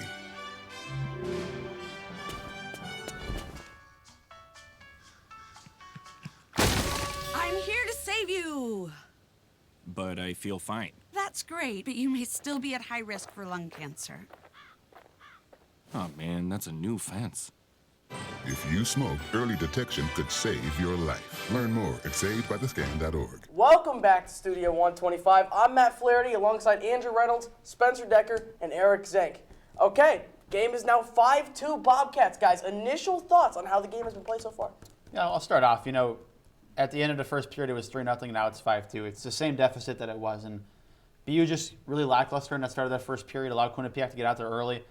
The penalties are just killing them right now. You can't have so many. You can't allow Quinnipiac to have this many power plays in the game, and a lot of them have been eliminated because Quinnipiac has committed them some of them own.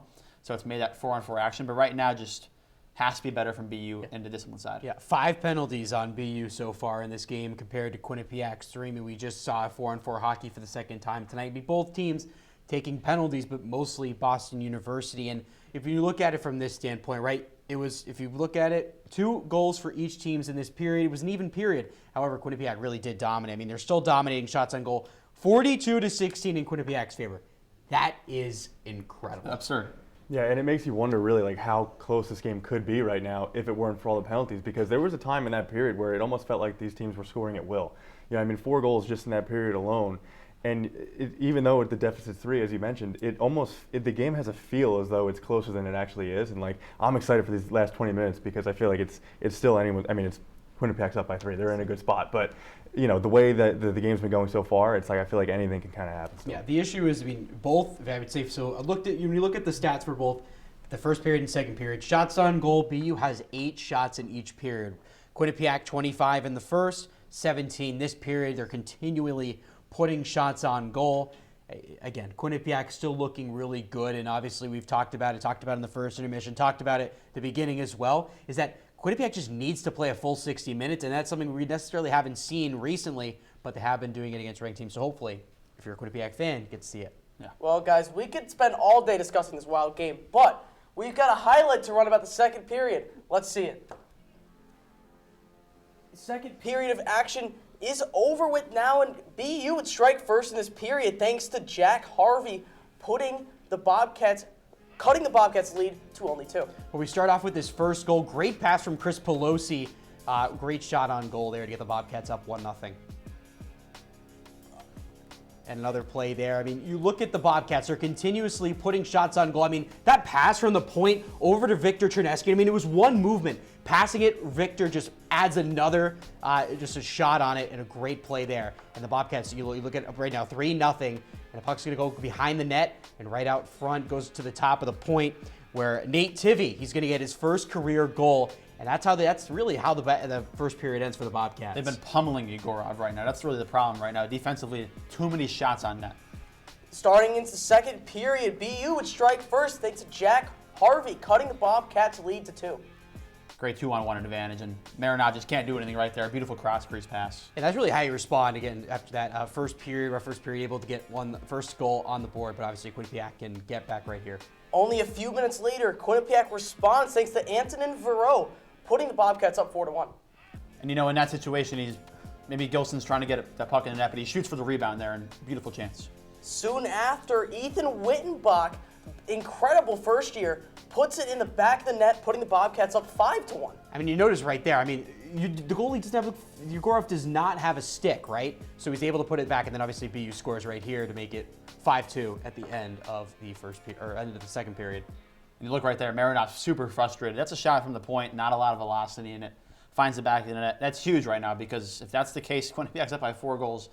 An almost insurmountable comeback would have to take place in this third period to get that goal. That's kind of a little bit of a puck luck. I mean, as you mentioned, Yegorov's just getting pummeled right now. No stick. Wyttenbach gets that loose puck, he's just lost. All right, guys, I want to know, what do the Terriers need to do to turn it around in the third period of this one? Zank, you start us off. Simple answer, stay out of the box, right? I mean, they were able to get on the board. I figure that's the answer all around. But, listen, they were able to get on the board while down a man, which is impressive in itself. But if they can stay out of the box, as you mentioned, they took 5 penalties in that period alone. It's I can only imagine what they can do in this game. The way they've been playing, they definitely look better in that period for sure. And if they can just stay at 5-on-5 and stick to their game, and just every time you go into the box, now you have to readjust your game plan, and all of a sudden it's about getting the puck out, just getting the puck out and kill these 2 minutes.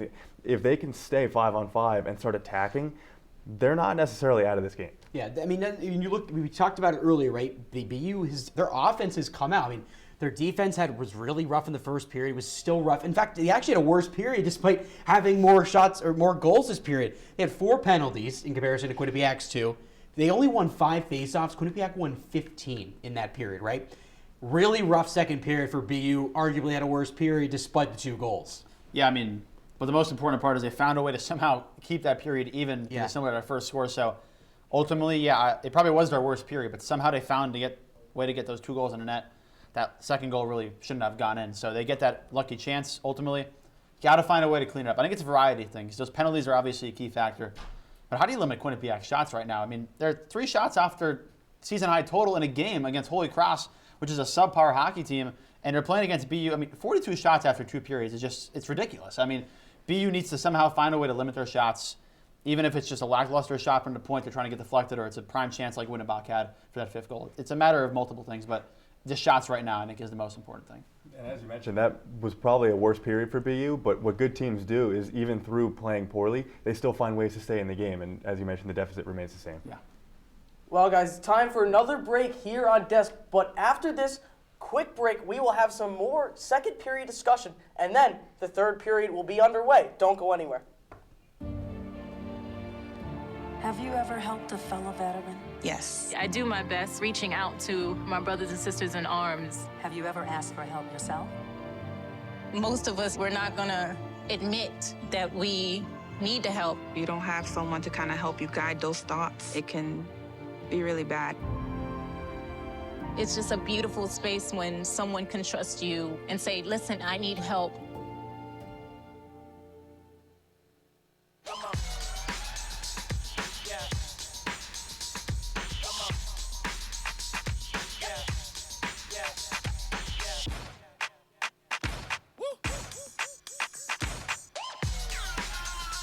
You're not going to get it all right. Just make sure you nail the big stuff, like making sure your kids are in the right seat for their age and size. Get it right at nhtsa.gov/the-right-seat.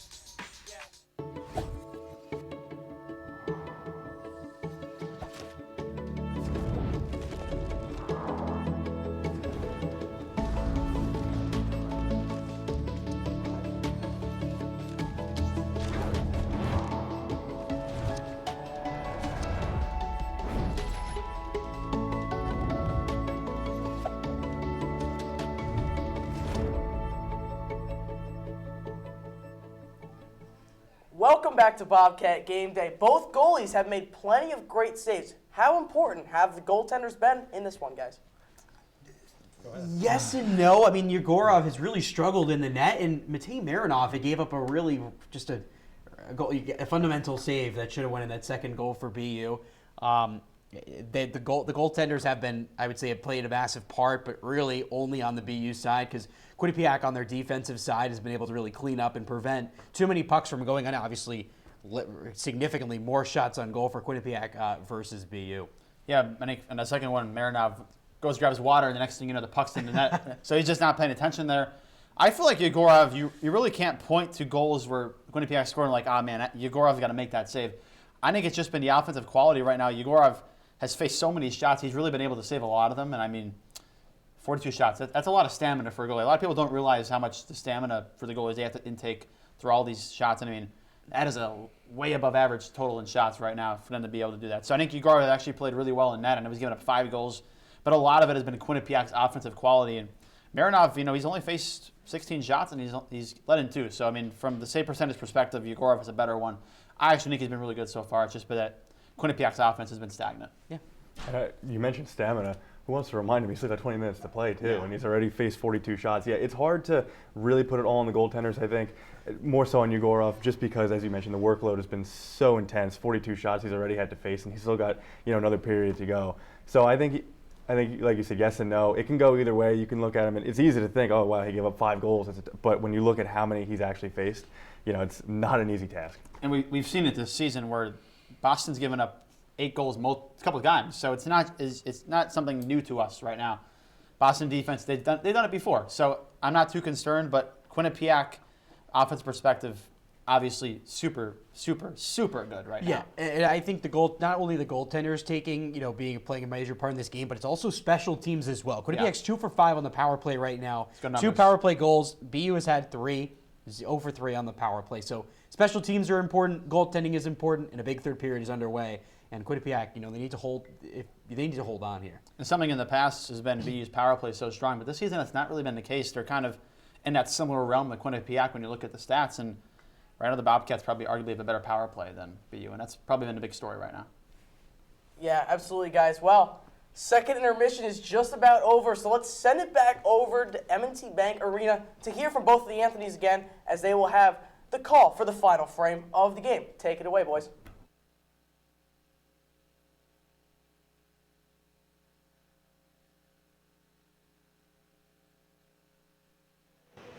Thanks, Matt. Back inside M&T Bank Arena for period number 3 between BU and Quinnipiac. We'll get you caught up on what you missed if you're just joining us. Anthony Rossi, Anthony Salvato with you. But BU got on the board first in the second period, but the scoring didn't come until after the media timeout. All those goals came within 2 minutes of each other, pretty much. All 4 goals in the second period. Jack Harvey shorthanded for BU, 10:37 into the period, assisted by none other than Cole Hudson. Quinnipiac, back-to-back power play goals in the second period. Less than a minute after the Harvey goal, Verreau scored, assisted from Gilson and Pelosi. Pelosi's second assist of the game. And then a minute and change after the Verreau goal, Ethan Wyttenbach scores unassisted on another power play for Quinnipiac. And then BU, Nick Rukanakis had the goal. His first game, like we mentioned, back after being out of the lineup the entire start of the year. We have 1 minute left until the puck drops once again. Little stat that I was informed of during the intermission. BU 8-0 after giving up 5 goals under Jay Pandolfo. Wow. Plenty of time for them. Still 20 minutes left. And if they want to improve to 9-0, they're going to have to get to work early against the Bobcats. Quinnipiac's been swarming these last couple periods. Did I say 8-0? You did say 8-0. Oh, 0-8. My apologies. 0-8. Well, if they want to after letting up 5. My mistake. If they want to reverse that, then heading the other way, they're going to have to get going early. It's really been all Bobcats so far. I mean, even when you look at the BU goals, one defensive breakdown by Quinnipiac, and that's just a routine play for guys like Cole Hudson to make that pass and tap one in for Harvey. And then the Rukanakis goal, just a very strange bounce, not one that you can prepare for. I think outside of those two moments, Marinov's been lights out tonight. He's come up with some very big saves. He's tracked the puck very well. He's seen the puck very well through screens. And you can't really say the same for Yegorov. At the same time, though, Yegorov's faced double, almost triple the shots. As Marinov with 40 in 2 periods is unheard of. Back underway here at M&T Bank Arena as the Bobcat roar sounds from the sound system here on York Hill campus. Quinnipiac working right to left once again, and BU working left to right. BU's got the puck right now, but Victor Chernesky there will take a shot and it will go wide. Tyler Borgula now has it behind the BU goal. Borgula intercepted by the Terriers as McCarthy almost gets laid into by McGroarty, and Hudson will dump it out. Sward now on it for Quinnipiac. Sward with a nice move around Ben Merrill. He finds Borgula to Cerbone. Does not reach his stick though. Cerbone battling against Ryder Ritchie. Ritchie will win this battle. He'll pass to Iserman. A little bit of a different look from BU. Maybe the adjustments will prove to work from Jay Pandolfo. They extended him for a reason, so let's see if it pays off. Aiden Celebrini on the puck now for BU. He'll rip it around. Marinov will grab for Quinnipiac. Now it's off to Gronwald. Boisvert for BU. Trying to get it through is Ritchie. He does. Boisvert's shot. Save made by Marinov, and the rebound chance goes just to his left. Amico loses the puck at the blue line. BU still in possession, though, as Ryder Ritchie has it. Ritchie breaks through. Drop pass to Boisvert. It doesn't go. Amico with a cannon, and Marinov flashes the glove with 18-17 left to go in regulation time. Nice start from both sides. Just kind of seem to be feeling things out still. BU with a little bit more pressure early on, a couple shots, but Marinov seeing them all the way, especially on that Amico shot. As you mentioned, a lot of power behind it, but not a lot of traffic in front of it. Bobcats in the defensive zone. Marcus Vidicek on the draw against Camille Bednarik. Bednarik tries to win it back. Cole Hudson on the point. Hudson tries to go for McCarthy, but it doesn't reach him. As a good play from Mason Marcellus on the intercept. Hudson to McCarthy. McCarthy over to Bednarik. Bednarik's shot might have got a little bit of Marinov, but it doesn't go. Marcellus now gets the puck in the neutral zone to Vidicek, to Wilmer. Looking for Marcellus, but a good play from McCarthy. Here comes Hudson. Ooh, almost a nice move on Vidicek, but he doesn't get it as Vidicek makes a nice defensive play. Great play by Vidicek, staying home, keeping his eyes on the puck, not the body. Hudson gets it. BU looking for a change, and they go full scale besides Harvey and McCarthy. And Marcellus will get a holding call against him. That one tried to wrap around against Gavin McCarthy. And now Lane Hudson, or excuse me, not Lane Hudson, Cole Hudson, my apologies, will grab the puck for BU. BU has it, long stretch pass, but the Bobcats will touch up. And with 17:04 left to go, Mason Marcellus will go to the box. 2 minutes for holding. Yeah, and Rossi, not a lot there on that call. What really did him in there was kind of bear hugged his man. Not for that long, but as soon as a referee sees you with two arms around a guy's waist, they're going to have to call it, even if it wasn't for that long, and he didn't really pull him anywhere. That's just enough for the call.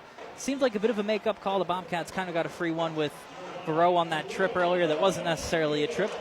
So calling it both ways, but trying to avoid things from getting out of hand. Down the ice the puck goes as Victor Chernesky there puts it on Mikhail Yegorov. He'll make his pseudo first save of the period.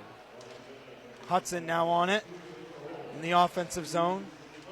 Iserman there, but Quinnipiac able to send it all the way down. For all this talk that we're giving BU's power play, they're 0 for 3 on the day. This is their 4th power play. But it would not surprise me if they scored on this one. Yzerman is checked from behind. That one was scary. I bet every BU fan was holding their breath after that one. Yzerman was under concussion protocol for a while. Shot from Andone Cerbone and a save made from Yegorov. 1 minute gone by in the penalty. Bit of a risky check from the Bobcats, too. They got away with it there. Luckily, Yzerman's okay. Not too bad of a collision, but it could have been 5-on-3 the other way. He's got it now, and there goes his stick. Ha! Look out. His stick just snapped completely in half, and he trots over to the bench to claim a new one and get off the ice. 30 seconds left to go on the Marcellus penalty. Boumediene to Murtag. Murtag drops it off for Fondrick. Fondrick, a good two-way guy, playing both defense and offense. That one lofted out from Quinnipiac into the BU bench. I think that hit a cage of somebody's helmet there. Luckily, everybody's okay. 15 seconds now left on the Marcellus penalty. And 15-19 left to go in regulation time. Cerbone, Chernesky, Gronwald, and Letty out there for Quinnipiac. Boumediene and McCarthy on defense for BU, along with Jack Harvey, Camille Bednarik, and I believe Jack Murtag is out there as well. Yes, he is. 7 seconds now left on the penalty. McCarthy will hold, and Marcellus's penalty will expire, but BU is on the offense. Save made from Marinov off of a Bednarik shot. Chernesky looking for Cerbone. Can't reach him. Wyttenbach now out there. Gets bashed along the Bobcats bench. Letty trying to find Cerbone. The two played together in youth hockey for a very long time, so they know each other. Also went to school together. Wyttenbach was on that pass from Letty, and will go into the Boston University bench. And another whistle with 14:36 left to go in regulation. You mentioned Letty and Wyttenbach, something we've kind of touched on a little bit here. Looking at the BU side, a lot of USHL, a lot of national development team guys. So these guys have played together for a while in other, teams, other tournaments and stuff. So they have kind of this natural chemistry going into the season that's certainly helped them over the years, but haven't quite seen it yet today. Cerbone actually played with former BU captain Shane LaChance back on the Youngstown Phantoms. And then Brandon Svoboda was also on that team with Cerbone. Speaking of Cerbone, he played with Letty McGroarty, both of them, along with former Bobcat Chase Ramsey on the Mid-Fairfield Rangers. Mid-Fairfield, one of their teams was here earlier. Youth Day was going on. Quite the game, too. Went down to the wire. It ended up in a tie, unfortunately. They didn't let them play overtime. You have so much ice time here at M&T Bank Arena, especially when the men's ice hockey team is up behind you. Rand Pecknold, known for making sure the ice is clean, flat, and ready for when the Bobcats take ice here at M&T Bank Arena. BU now grabs with 14 to play in the regulation. 5-2 the score between Quinnipiac and Boston University. Tivy off the glass looking for it. Ben Merrill on the puck there. Ethan Wyttenbach now grabs it. Over to Tivy. Tivy lofts it into the offensive zone for Verreau. Verreau looking, toe drag. Yegorov falls down as he gets trucked by his own teammate. But Quinnipiac not really with a chance. Not sure what Trethway was up to. Ran right into him. Blaze had it, fanned on the pass. McGroarty now has it. Trethway now has it, looking to regain possession. And it's off to Boumediene. Sasha Boumediene over to Cole Yzerman. Now it's over to Sasha Boisvert. Yzerman was on that puck. Ryder Ritchie now has it. Ritchie on the point. Ritchie a shot. Deflected maybe by a Bobcat or a Terrier in front. but it goes just high of Marinov's net and into the BU bench. It goes as Budmietin and McGroarty collided their sticks, and 13 now left to go in regulation. Another strong play by Trineski and Eric by the blue line. One of the things the Bobcats defense has done really well is they stayed patient with guys like Hudson and Iserman. They've been playing the body when they've needed to. They know these guys can make some great moves. They know they have some great speed, and they've done a great job to stay home, not make that first bite, wait to see what the move is, and then play the body or the stick accordingly. There's been a lot of line combinations that have been mixed up by Jay Pandolfo. Out there right now, might have not mattered as Elliot Gronwald took a shot, but it was blocked by McCarthy. Out there right now is Brendan Svoboda, Jack Murtagh, and then Conrad Fondruk. Marcellus on the puck for Quinnipiac. Vidicek through neutral ice. Gronwald with speed. Oh, Cole Hudson just laid into him. And down goes Gronwald. Hudson working in transition, loses his balance a little bit. Quinnipiac looking to do the same. BU begging for a call. More of a embellishment play from the Terriers. Pelosi now with a chance, but can't get by Carter Amico. Pelosi on the backhand to Tivy. Tivy looking in front for two Bobcats who are wide open.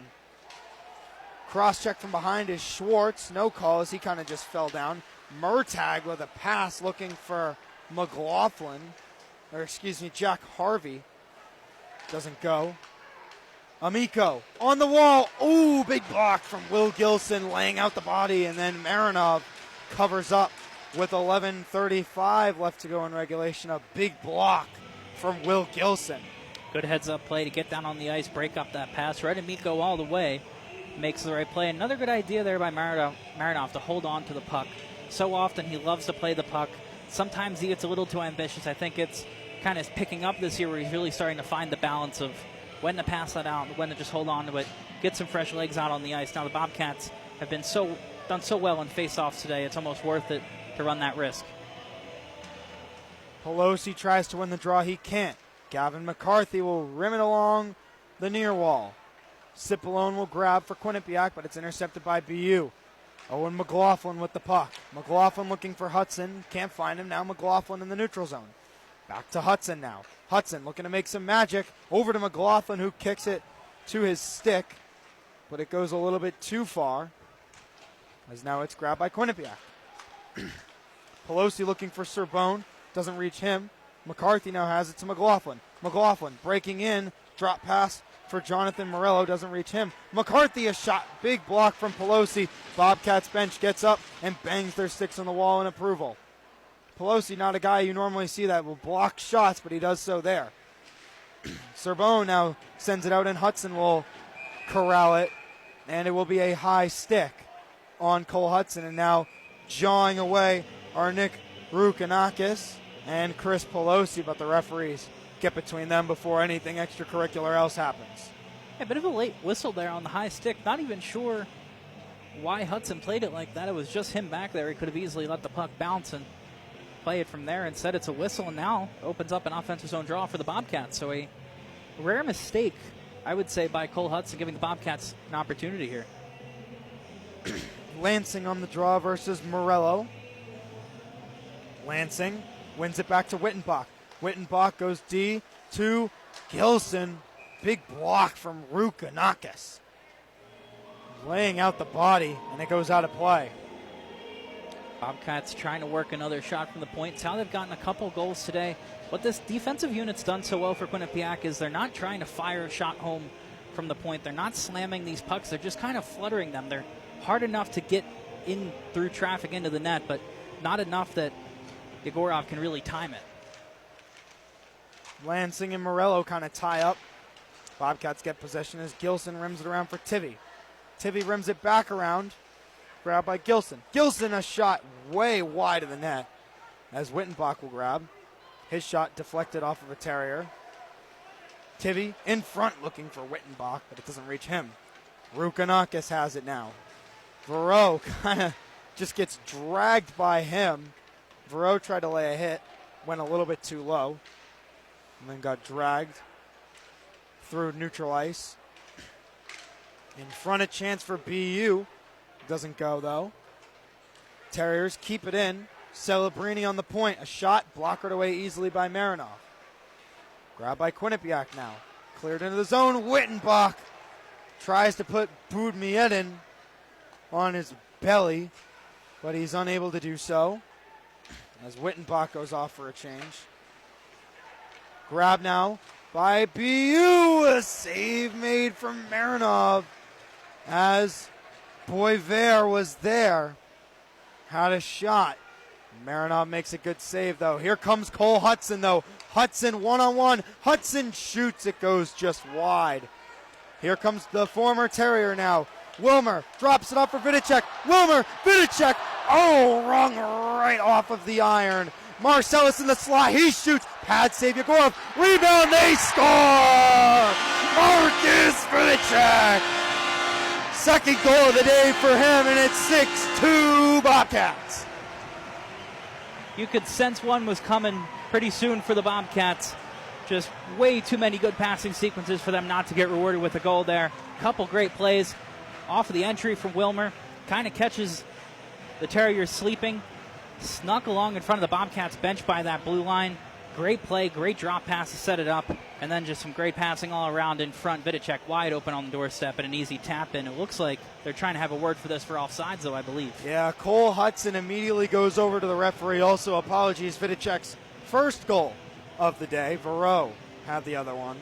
He's been all over the ice, though. It felt like he had one already. Exactly. Vidicek's been everywhere. Cole Hudson still pleading with the official. But nothing will come of it. And it will be a good goal for Quinnipiac as Hudson will trot off to the bench. And it will be 6-2 the score with 9 minutes to go in regulation. Believe it or not, that's Vidicek's first point of the day as well. Crazy to believe. He's made quite the impact without really necessarily always playing the puck.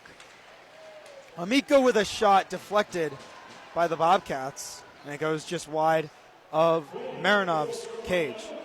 Svoboda on it. Pass in front. Doesn't reach a BU stick. Now Chernesky in there. Breaks it through his neutral zone. McGroarty. Backhand shot. Yegorov makes a save. It went off Yegorov's blocker or his pad. He's been losing his stick too. He lost his stick there. But with 8:24, no more damage is done from Quinnipiac prior to the ESPN Plus media timeout. He got a little help there, too. It never really looked like he had that puck fully before it was whistled down and it was frozen. Does catch a break. He's really had a lot on his plate today. They've asked him to make way too many saves, and it's certainly shown here. 46 shots for the Bobcats. I mean, Yegorov's averaging, he's facing over 30 shots a night, and it's just not a recipe for success. It really doesn't matter at the end of the day how high-powered your offense is going to be if you're letting up this many shots, if you're playing on your heels the whole game like they've done today.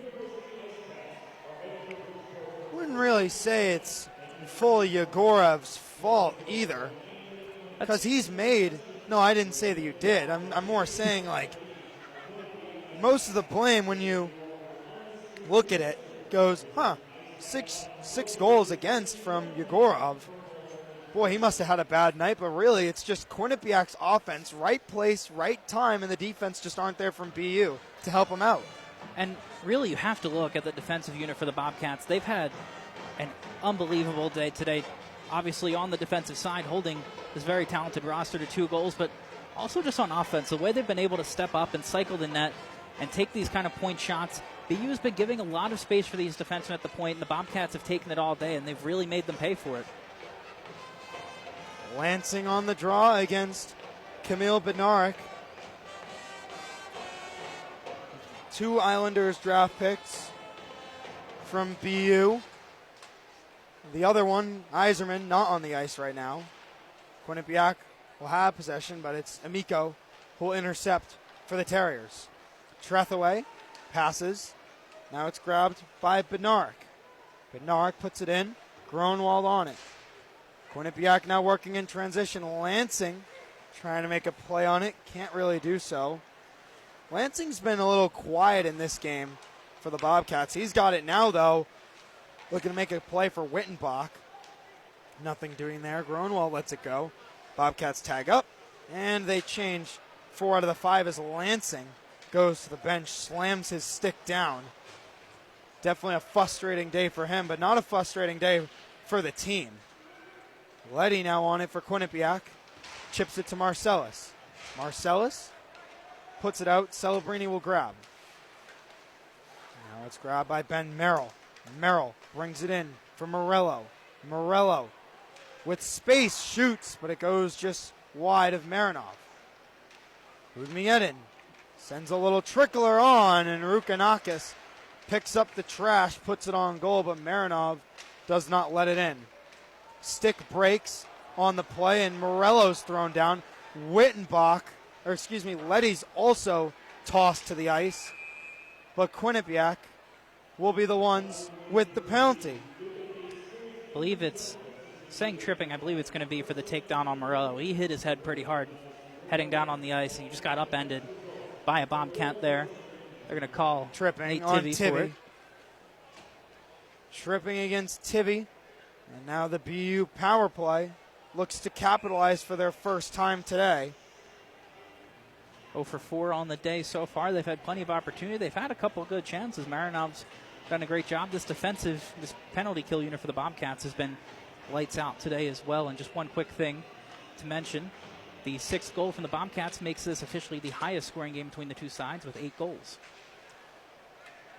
Quinnipiac's penalty kill coming into the weekend. Here they come, though. Chernisky and error shot, and Yegorev covers up with 6:45, and then Pelosi exchanges words with Ryder Ritchie. Expect those two to play in the NHL someday against each other. But like I was saying, Quinnipiac's penalty kill coming in 41st best in the nation. Only allowing 7 power play goals on 33 attempts. They were averaging close to a power play goal allowed per game, and what a turnaround today. Good job from them. BU's penalty kill, however, 15th in the nation coming in. Only 3 for 5 today on the penalty kill, allowing 2 Bobcat goals. But here comes the power play of BU. Jack Harvey on it. He's got a goal in this game.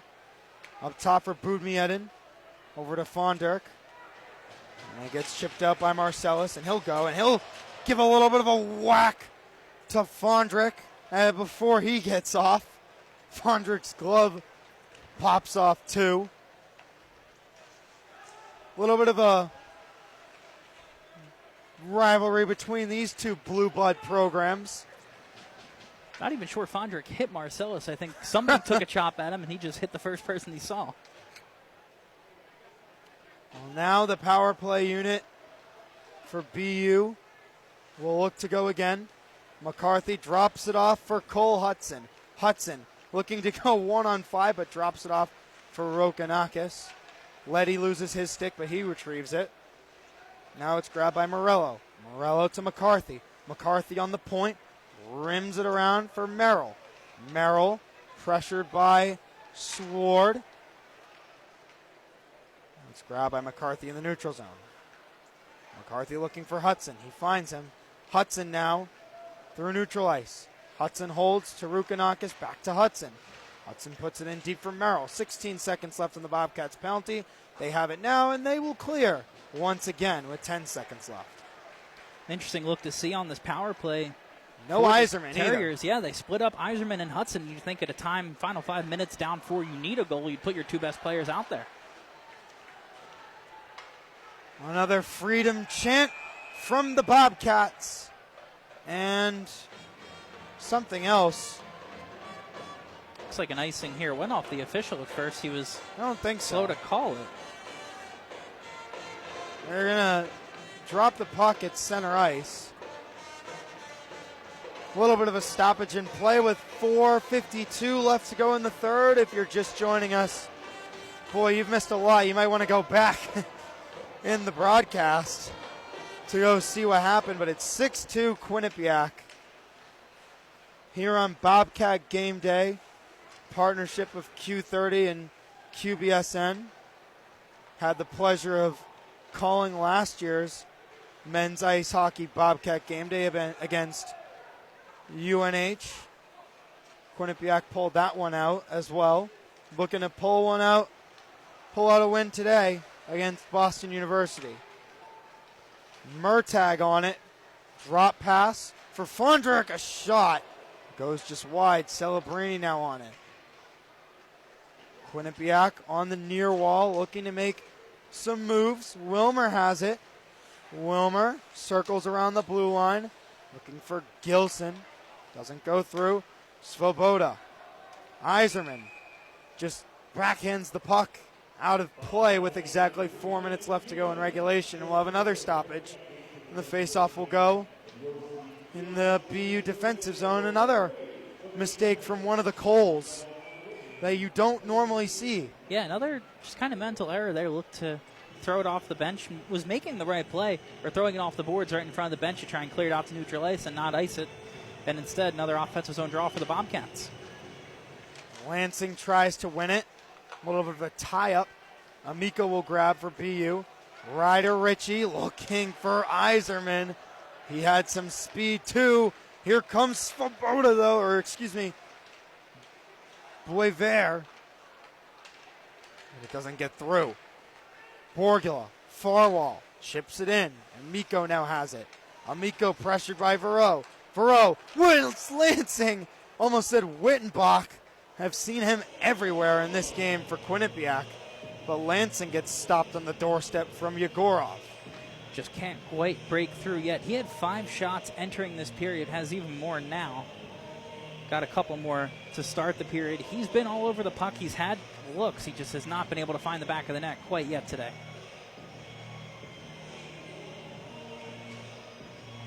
Lansing goes off again. A little bit of frustration from him. He's been pretty quiet this year. 3 goals, 1 assist. Pelosi, who's not been quiet at all, had a shot, almost went on goal. He's got 2 assists today, bumping up his total of points to 11. On it now is BU. They break through, breakaway chance. Marinov might have got a piece of that one. Harvey looking for his 2nd goal of the day. But Marinov holds tall again as Budmieta now has in a defensive zone. Not Ritchie. Grabbed by Bednarik. Into the zone. Tivy through neutral ice. Puts it all the way down. Schwartz is there with 2:45 left to go in regulation. Harvey dumps it in. You can just sense from this BU team that a comeback is kind of inevitable at this point. Unless Quinnipiac has a colossal collapse and the overrated chance rained down from the Quinnipiac faithful with 2 minutes and change left to go in regulation. Amico on the point. Shot wide from Celebrini. Amico on the point. Fans on the pass to Merrill. Merrill in front. BU with a chance. Marinov there again, making a play. A shot from Merrill. Marinov makes the save. Another chance. Amico with traffic. Big block from Charlie Letty. A penalty will come against Quinnipiac. Amico still holds the puck. BU's got possession. Rukanakis puts it on Marinov, and he covers up with 1:43 left to go in regulation. The bank has emptied in a hurry, too, as Letty will go for a penalty. One last opportunity here for the Terriers. Couple strong saves from Marinov. Net front, outstretching the pad, denying a couple guys there. Had a backhand attempt against Morello. He was able to deny as well. The Bobcats doing a great job just clearing house, clearing out those rebounds, stepping in front of shots. Big block by Letty while Marinov was trying to readjust into position. And a timeout called by BU as they try and sort this out. But sometimes there's a lot of chances you're just going to end up taking one of these penalties, and that's the case for the Bobcats. They have a comfortable cushion, but BU, as we know, has plenty of talent up and down this roster. They're certainly not out of the question for them to stage a comeback, but they're running out of time very, very quickly, and they will need a goal as soon as possible to even kind of consider that. BU has really dominated the offensive portion of the third period. 17 shots on goal. 6 shots on goal from Quinnipiac, but 1 into the back of the net. And it's 6-2 in favor of Quinnipiac.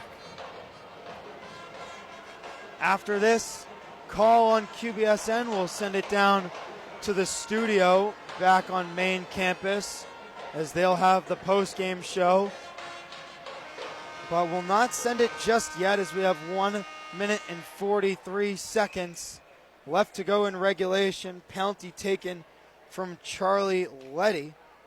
It will be a tripping penalty, as out there is Hudson, but no Iserman. Probably just want to rest him at this point. No point in exhausting him as Quinnipiac dumps it all the way down again.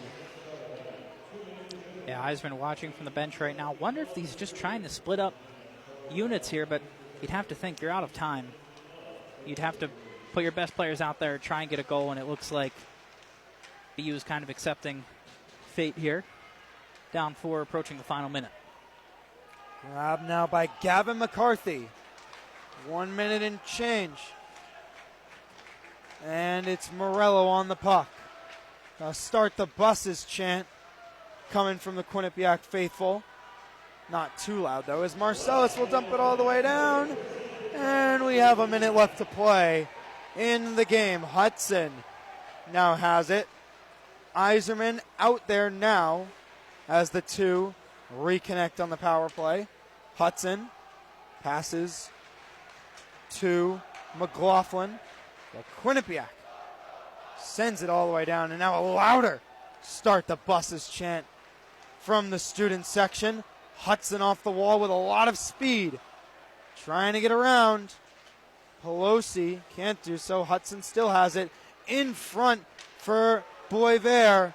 Can't do so. Here comes Pelosi with speed. Pelosi, Truneski in air. Big save from Yegorov.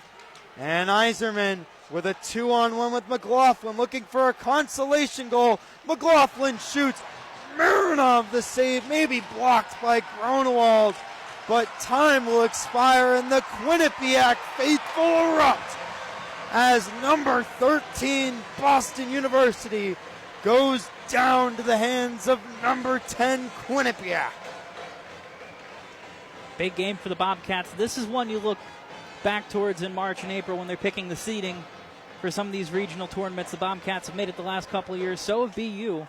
But Quinnipiac coming down to, can you win these big ticket games? Can you take down BU? Can you take down BC? Can you take down Maine? They did all of that. Obviously, a couple things to straighten out. They had a tough week just a week ago that lost, or tie and shootout loss to Alaska Fairbanks, and a tough one in the L. They respond with a win against Providence and a huge one here tonight against a very strong opponent in BU. This is the best the Bobcats defense has probably looked all season, and quite the game from Matvei Marinov. Didn't have a ton of shots, but he did have to make some pretty big saves, some pretty timely saves, and he did just that when his number was called. Bobcats' next game will be against the Clarkson Golden Knights Friday, November 21st. But for now, they soak this one in, and they should. Beating BU for the second time ever in program history. Taking down a ranked BU team that is very nationally well known. A lot of draft picks. Only 3 players in the lineup for the Terriers were non-draft picks. But the Bobcats, who only have 6 prospects for the NHL, take down BU and experience prevails. Before we send it down for the guys down in the studio, Anthony, what are your final thoughts on this matchup as we wrap the ribbon around it? This was one that the Bobcats really needed. They really need to kind of right the ship after a skid last week.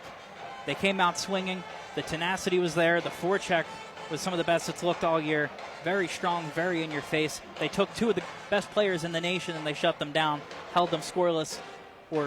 Hudson might have had 1 point, but that's something you learn to live with in a 6-2 win.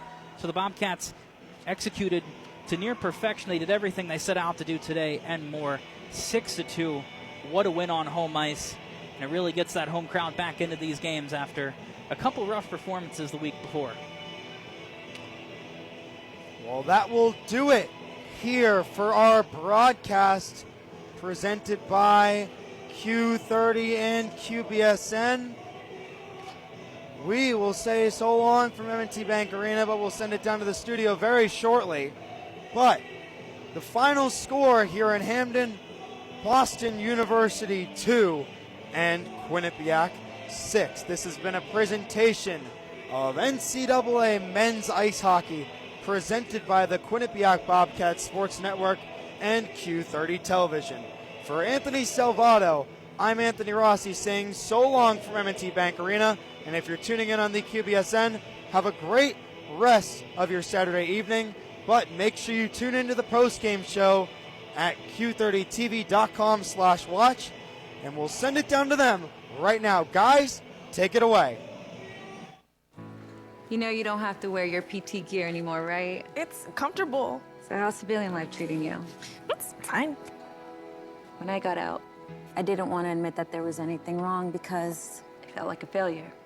And then I realized, there's nothing to be ashamed of. So I started talking to someone.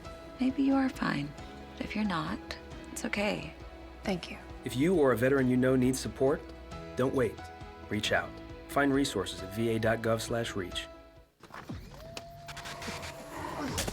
Multiple studies have shown that marijuana can slow both driver reaction and response time, which can be really dangerous.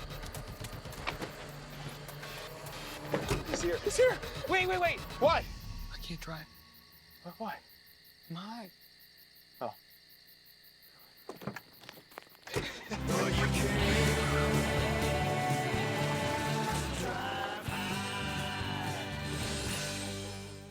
Every day, thousands of kids start vaping. And I can't let this happen to my kid. So if you want to talk to your kids, you have to get it trending.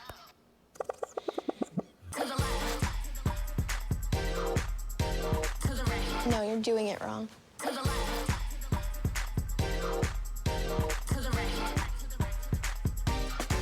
Let's go. Can we talk? Yeah, what's up? Visit talkaboutvaping.org for tips on when and how to have the vape talk. Welcome back into Studio 125 for the postgame show. If you're just joining us, I'm Matt Flaherty alongside Andrew Reynolds, Spencer Decker, and Eric Zank. Guys, just a wild game. The Bobcats take this one 6-2. Initial thoughts?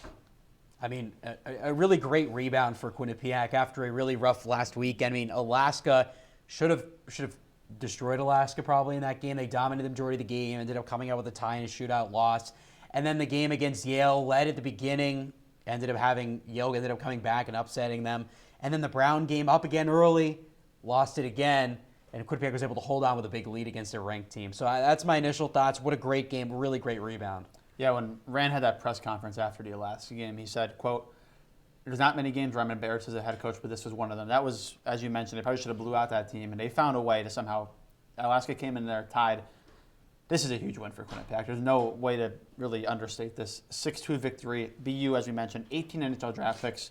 Very good team. They've been inconsistent. Their defense coming in is probably the big question. Can they hold Quinnipiac's offense after they've had some really good offensive games? Even a Yale Brown game, they were still putting goals on the board. So that was a question coming into it, and a dominant victory over the Terriers. One of my predictions already hit. I'm all right, 1 for 1. But I didn't think it was going to be this much of a dominant game by the Bobcats. I knew they'd have a strong effort, just based on last weekend and last week's game against Alaska. We knew it was going to be a wake-up call, or at least it needed to be, and it certainly was. They did everything right this afternoon, and the score shows it. Yeah, they had some penalties that they committed. There were some bad points, but overall, it's just a great performance from them.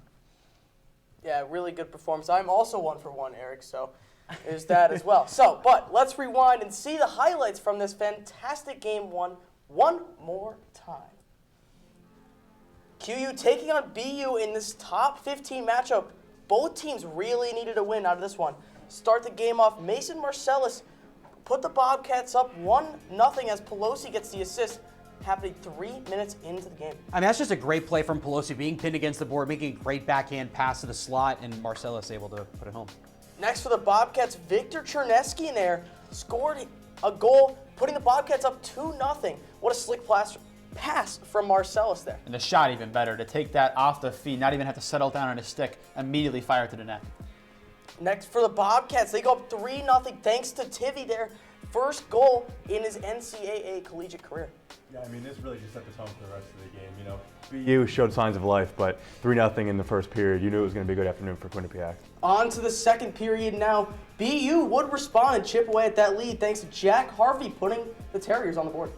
Yeah, just again, a great response for BU, and obviously you know the end of the score here, but again, just a great response from BU to try to come out of that second period and get something going. I mean, the same thing happened in the Quinnipiac Maine game, right? Maine was up 3-0, Quinnipiac able to come back. However, Quinnipiac would resort back to their 3-goal lead thanks to Antonin Verreau putting Bobcats up 4-1. It all started there with Gilson's shot. Gets a shot for rebound wide open on the crease for the goal.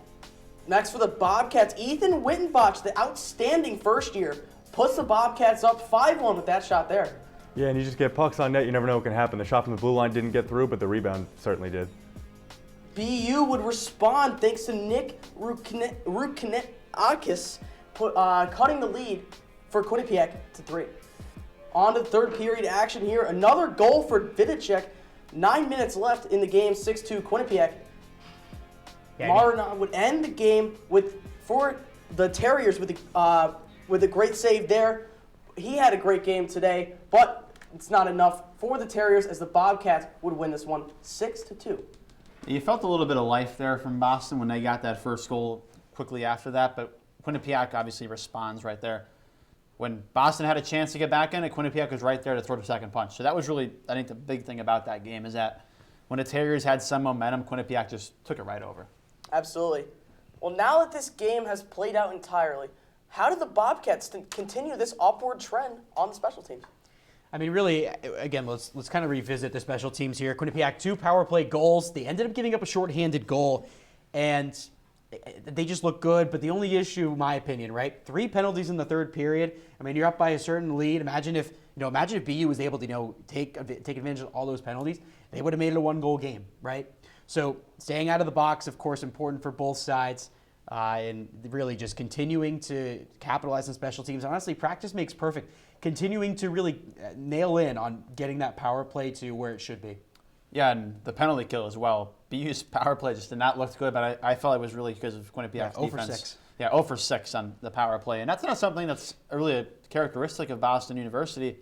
With their talented players in the past, usually the power play is one of their strong suits. And Quinnipiac, to shut them down, not just in a small variety, 6 power plays, and they found a way. I mean, they didn't really get anything going on any of the power plays at all. It's not like they had many big chances either. It was Quinnipiac's dominant defense there. And Quinnipiac's power play in the past has not been a tremendous thing to look at as a high value, but tonight, really good effort. Yeah, and these are Quinnipiac special teams that each their penalty kill and their power play both ranked first in the ECAC last season. So you knew what they were capable of with most of the same personnel on it this year.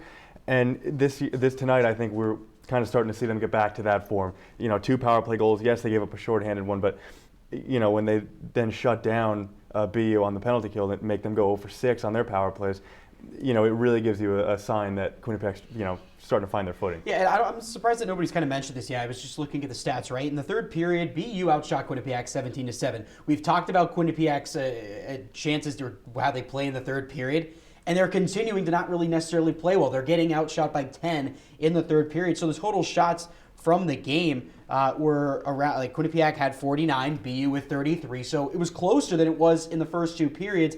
Again, BU was able to come back in that third period, get shots in net, but of course Marinoff was able to, be the man he is and be a brick wall in net. Yeah, at the end of the day, I'm sure Rand Pecknell's going to be happy with this win, but when the film room happens and they go on to look at this next week, he's probably going to look at that third period because, as you mentioned, getting outshot and more than double in your shot category is not something he wants to see. Quinnipiac was able to get that 4-goal advantage and hold on to that, but if it's not for that 4-goal advantage, Jay Pandolfo might be pulling the goalie late. All those power plays, he might be getting that extra attacker out there, and who knows what could happen. Yeah, and is adding on to the pre-existing struggles of the third period by Quinnipiac the past couple games. But with the Bobcats' dominating win against the Terriers, who is your guys' star of the game for the Bobcats? You want to start, Andrew? Me? I'm going to say Jeremy Wilmer. Two assists on the night, didn't score a goal, but it's a pretty emotional game for him, right? Coming in last year as a transfer from BU, playing against his former team in front of the home crowd. I mean, we could talk about the home crowd. Place was electric. But Jeremy Wilmer, again, playing against his former team, able to get on the score sheet. And I think that, if he was able to get on the score sheet, emotional game for him, helping out the Bobcats with a big win. And speaking on the crowd, does it feel different this year, the way that the student section has reacted to this team? I don't know. It's maybe just a sign, but I'm going to go with Victor Chinesky in there. He had 1 goal, only 4 shots, but as we mentioned, the faceoffs were tight in that period going into the second intermission. Quinnipiac ends up winning the faceoff battle 36-21, and Victor Chinesky in there, 13 of the 36 right there. He had a third of the faceoff wins. So ultimately, faceoffs aren't like your top stat you really look at, but the small things right there are really what add up in this game. Well, 2 Bobcats tonight had 3-point games. Verreau was 1. My first start of the game is Mason Marcellus, a goal and 2 assists. He had 4 shots on goal tonight and a block, finished +2. He just was all over the score sheet tonight, all over the ice like he always is. Such a consistent player for the Bobcats to look for Rand Pecknold to look for every single night to produce. Yeah. And tonight was no different. And Marcellus led the team in points tonight with 3 as well. So great game for Marcellus. I feel like from a young standpoint perspective, all these great young players for Quinnipiac that they brought in on that power play has really helped as well. Like guys like Wyttenbach and Lansing are really going to contribute to that power play. When they're so young and they're talented, they can make those slithery, silky moves to get around the defenders, which has been beneficial for them this year. Yeah, a lot of Bobcats had great games today. But as for now, we're going to take our last commercial break of the night. But put down that remote because we will be right back with what's ahead for both teams. Owen, when you came into my life, it was a whirlwind. I just can't do it. We didn't know what the future would hold, but we knew you would always be a part of it. Adopting you was the best decision in our life. And I am so proud to call you my son.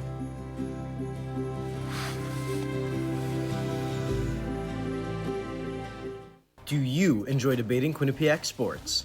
That's all flash, no catch. She didn't net it in the back of the net. That's not even a goal. What are you doing pulling out rhymes? Brady, that's like a crossover with a missed layup. Bobcat Breakdown is the place for you, with debate, analysis, and so much more. Mate Marinov. He is good, but oh man, is he bad. And that team is amazing. How do you not put Fairfield Women's College? Tune in to Bobcat Breakdown every Tuesday night at 9:30 p.m. on Q30TV.com/watch. You know you don't have to wear your PT gear anymore, right? It's comfortable. So how's civilian life treating you? It's fine. When I got out, I didn't want to admit that there was anything wrong because I felt like a failure. And then I realized, there's nothing to be ashamed of. So I started talking to someone. Maybe you are fine. But if you're not, it's okay. Thank you. If you or a veteran you know needs support, don't wait. Reach out. Find resources at va.gov/reach. Welcome back to Bobcat Gameday. The Bobcats now have wins over 2 of the big-time teams from Boston, both Boston College and a 4-3 win to open the season, and in today's win over the Terriers. Which win was more important for the Bobcats? Yeah, I'll start here. I just feel like no matter what team you were playing, these are BU and BC are not really too similar. But if they played BC today and they won, I feel like that game would be more impactful. But since they played BU today and they won, it's more impactful. It's just about how their schedule has been.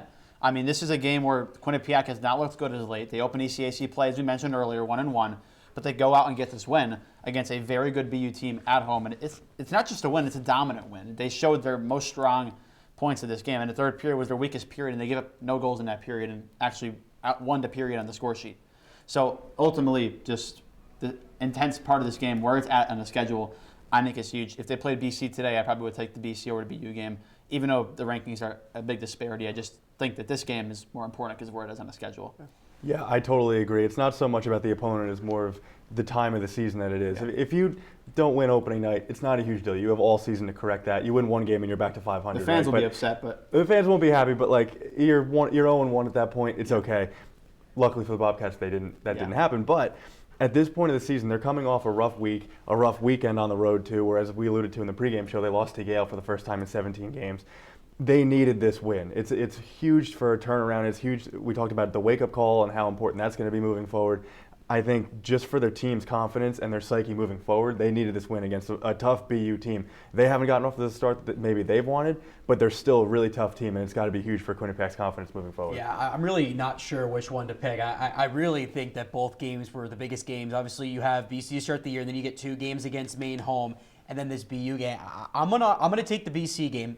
The reason is because it was the first game of the year, right? No, there was not really any expectations for Quinnipiac. They were a double-digit ranked team at the time, and I think that, I mean, they are now as well, but I think that, again, there was not really expectations. BC had high expectations in that game, and Quinnipiac, quite honestly, embarrassed BC in their own building and their fans. And, you know, we can have another discussion about BC's athletic department right at the moment right now, but it kind of was the start of outside of football for BC, but just, you know, the ongoing just struggles for BC sports and athletics, and especially their hockey team. Yeah, and I wanted to also look around the league from our earlier game day predictions. Dartmouth takes down Clarkson 3-1. That game was pretty tight until the third period. You also had, outside of some of our predictions, RPI, as we talked about with UMass Lowell in hockey, set to 2-0 win for them, and some games going on right now. Penn State, Michigan State, looking they're going to be scoreless after 1. Also, some of our picks, looking around, I see possible upset watch. Merrimack beating Providence right now.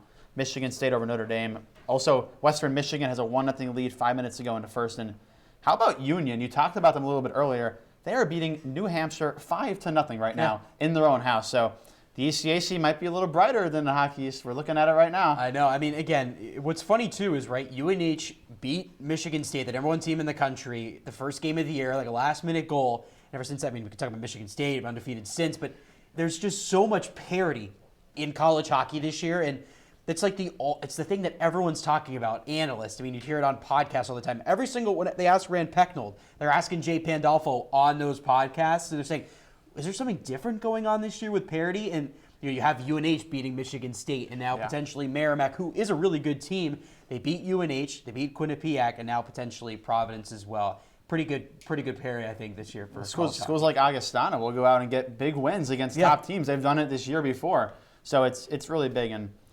ECAC looks like a strong conference this year. Yeah, absolutely. Well, coming off this loss for the Terriers, what do you guys think about this Boston University team moving forward? Yeah, I mean, you look at their schedule, there's a lot of poor Hockey East teams on there.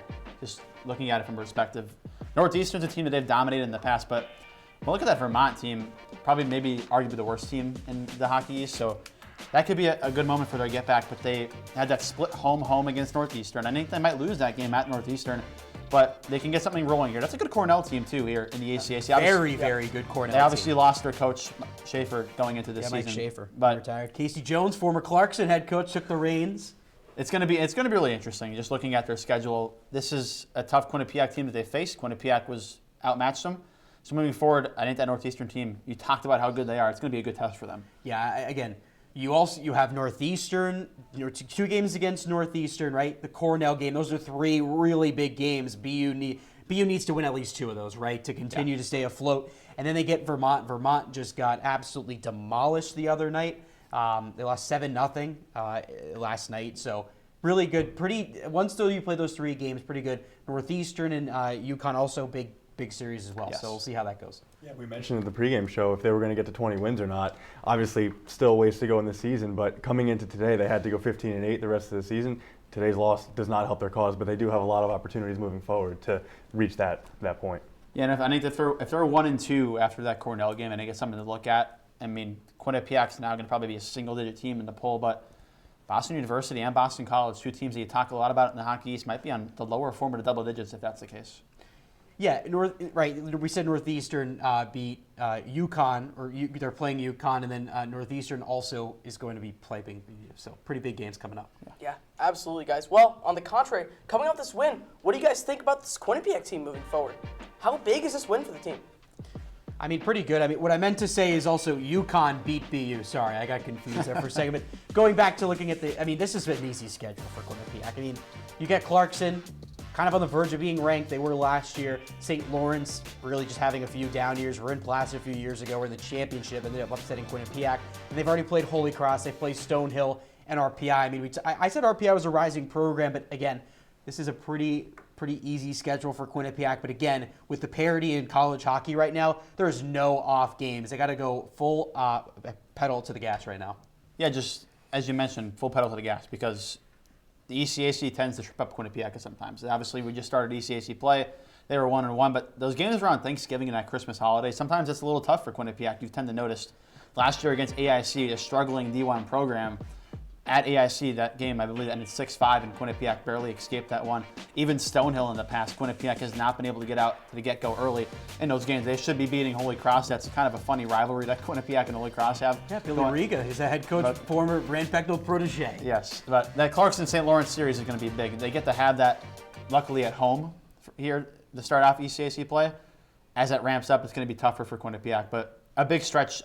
I feel like they need to go 5-0 in this coming up games. I agree, and I mean, you look at the schedule. Today was game 1 of a 5-game homestand, and opponents aside, that alone is going to be huge for this team because the Quinnipiac Bobcats have not had that many opportunities in the early going of this season to play in front of their home crowd. They've been on the road quite a bit this year, and they've managed for sure. But now to be able to play in front of their home crowd, they've gotten off to a great start, obviously, with a 6-2 win today.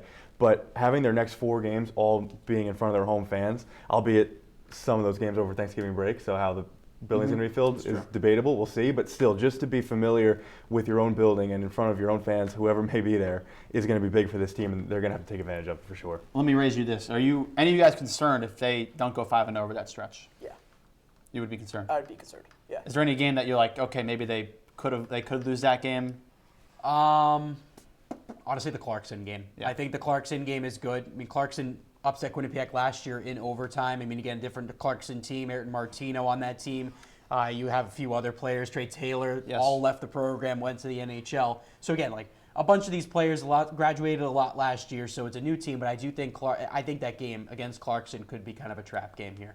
Probably those first couple of games I would look at. If they lose any of those Stonehill, they lose to Holy Cross, I'd be concerned just because you have all this momentum, you get a couple wins, and then all of a sudden you kind of lose it again. Mm-hmm. So that's when ECAC play gets tougher as well after that 5-game stretch. So looking at that, I'd be concerned if they lose one of those games later in that 5-game stretch, but if they lose to Clarkson or St. Lawrence, not heavily concerned. I would say the 2 inexcusable games to lose would be Stonehill and St. Lawrence.